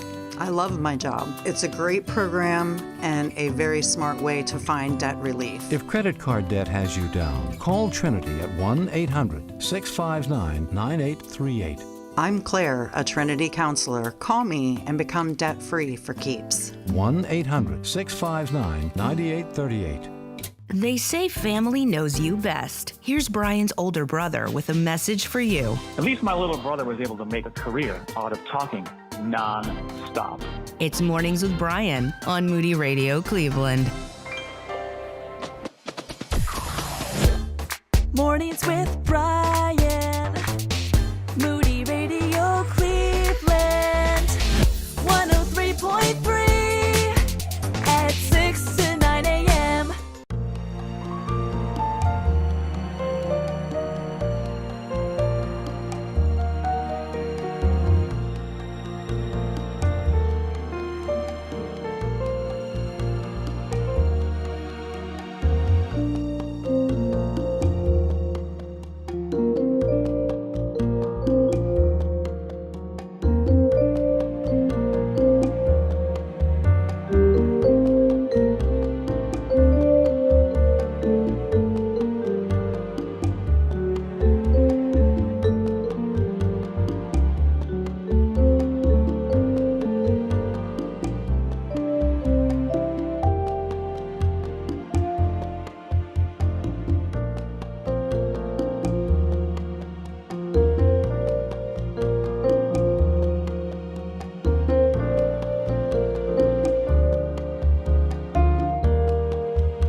8:54 WCRF. I got some animal news as we get close to the end of the show. I've been excited to talk about this one.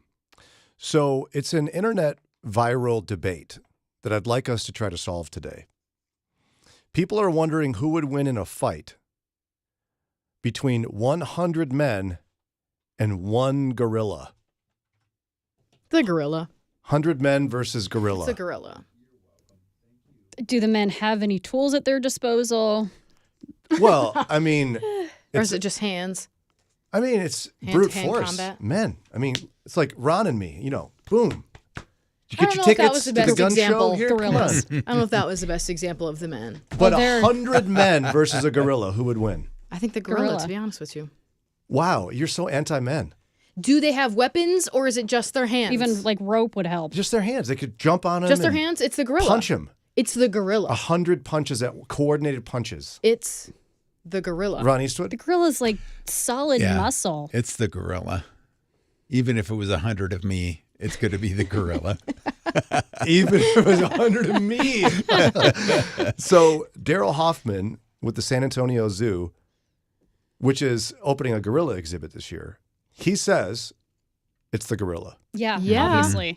And here's why. He said gorillas can pick up a 55-gallon drum filled with water and toss it around like a toy. Yeah. I don't think They're your scary. punches are even going to phase it. Also, gorillas can That's make a some scary noises, so the men might turn around They and got run scary screaming teeth. before They got even those get two close. big long ones. I actually like the video, the one, you've probably seen it, a gorilla that comes out of a little door in the back of an enclosure and then just slides across the whole floor of the enclosure and stops in front of the window. Have you seen this Yes. one? I love that one. Picks up a 55-gallon drum filled with water. How much would Flips that it weigh? around. That's got to be several hundred pounds. Yeah. A pint is, as my dad would say, a pint's a pound the world around. I don't get it. I mean, neither. A pint of water weighs a pound.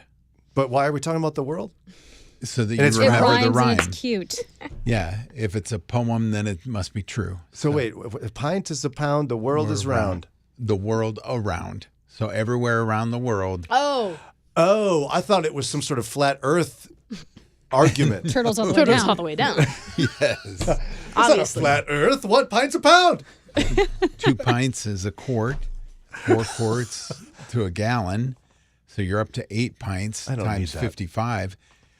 440 You're just saying words now. Gallons or pounds. What is? Times That 702 barrel. equals Sine, Pythagoras cosine. theorem.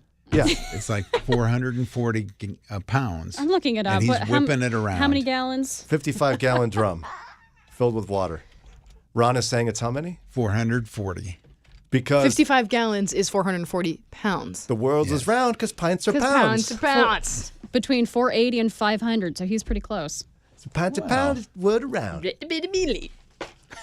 They have heavier You did water. it, Ron. It depends on the weight of the drum. Can you imagine a group of 100 men, if they saw a gorilla pick up a 55-gallon drum filled with water and just start playing with it, they'd be like, I'm out. 100 men couldn't even do that together, so. Whoa, calm down. 100 men could pick up a 55-gallon drum. Oh, yeah. Which With men water are we in it? talking about? Ron and I could pick that. No. Ron and I and Josh are station and Alan. All 4 of you are going to pick up how many? What was it? About 500 pounds. I mean, that's what You're Ron is right. benching in the afternoons. Just by himself. I mean, pints pound of water. Sorry, around. he's benching the gorilla. That's right. Okay, well, speaking of dangerous animals, I've got another one for you. Okay. And we'll see if Ron has a catchy phrase on this one, too. There's a guy who is single-handedly going to save people's lives by creating a universal anti-venom for snakes. Wow. Because How could it be universal? Good for him. Don't they all have different venom? They do. But and if you could create a universal anti-venom, you could save so many lives because Yeah. you don't have to worry about what snake bit you. I don't know. It had stripes. Yeah. A lot of them have stripes. It was scaly They and had slimy. Red dots. Yeah, I don't know what that is. So he personally didn't create it in the lab. He created it inside his body No. for nearly We're not doing 18, this. 18 years. The man, Tom Freed, 57, injected himself with more than 650 carefully calibrated, We need to examine this man's brain. He's not well. escalating doses of venom to build his immunity to 16 deadly snake species. That's not universal. That's 16. He has also allowed snakes, mostly one at a time, but sometimes two, sink their sharp fangs into him. Nope. He's done this Why? 200 times. 200 snakes. He let 200 snakes For bite why? him? Yeah. Why? This bit of daredevilry. That's one word. That's for it. Pints a pound, daredevils around. Ron? He's got pints of venom inside of him. It's going to solve a dire global health problem. His blood, now scientists are studying it because his blood has created the antivenom, essentially. It's like, Is this a global health problem? Yes. I feel like we hear about a lot of other pandemics and epidemics before that. 2.7 million people are bitten by snakes What are we annually, doing? What are you guys killing doing? 120,000 people. What and are you guys maiming- doing? Getting bitten by snakes. Stay out of the woods, go inside, and just stomp on their heads. What are you doing? What's happening? Yeah, but with your heel. It's in the Bible. Exactly. Smash their, what is it? Crush their head with your heel? Well, that's Not quite. that's not us doing it. It's God. Yeah, it's Jesus doing it. So that's not an instruction manual on defeating snakes. No, it's not. Okay, well. But you could take it if you'd like. I think it's still a good solution. Might work. It might not. Or like, don't stick your hands in places that you can't see what's there. I don't know. Just stay away from snakes. How about that? We need more catchy sayings, though. If it's brown, lay down. Don't. Yeah. We're not getting The started. Bears? We're not getting started on the If Bears it's a again. bear, don't be there. We're not getting started on the Bears again. We got in trouble Okay. about the Bears. All right, we got to get out of here, but watch out for the snake guy. He's going to save you with his bites. Serving Sandusky, Cuyahoga, and Ashtabula counties and beyond. This is Moody Radio Cleveland, WCRF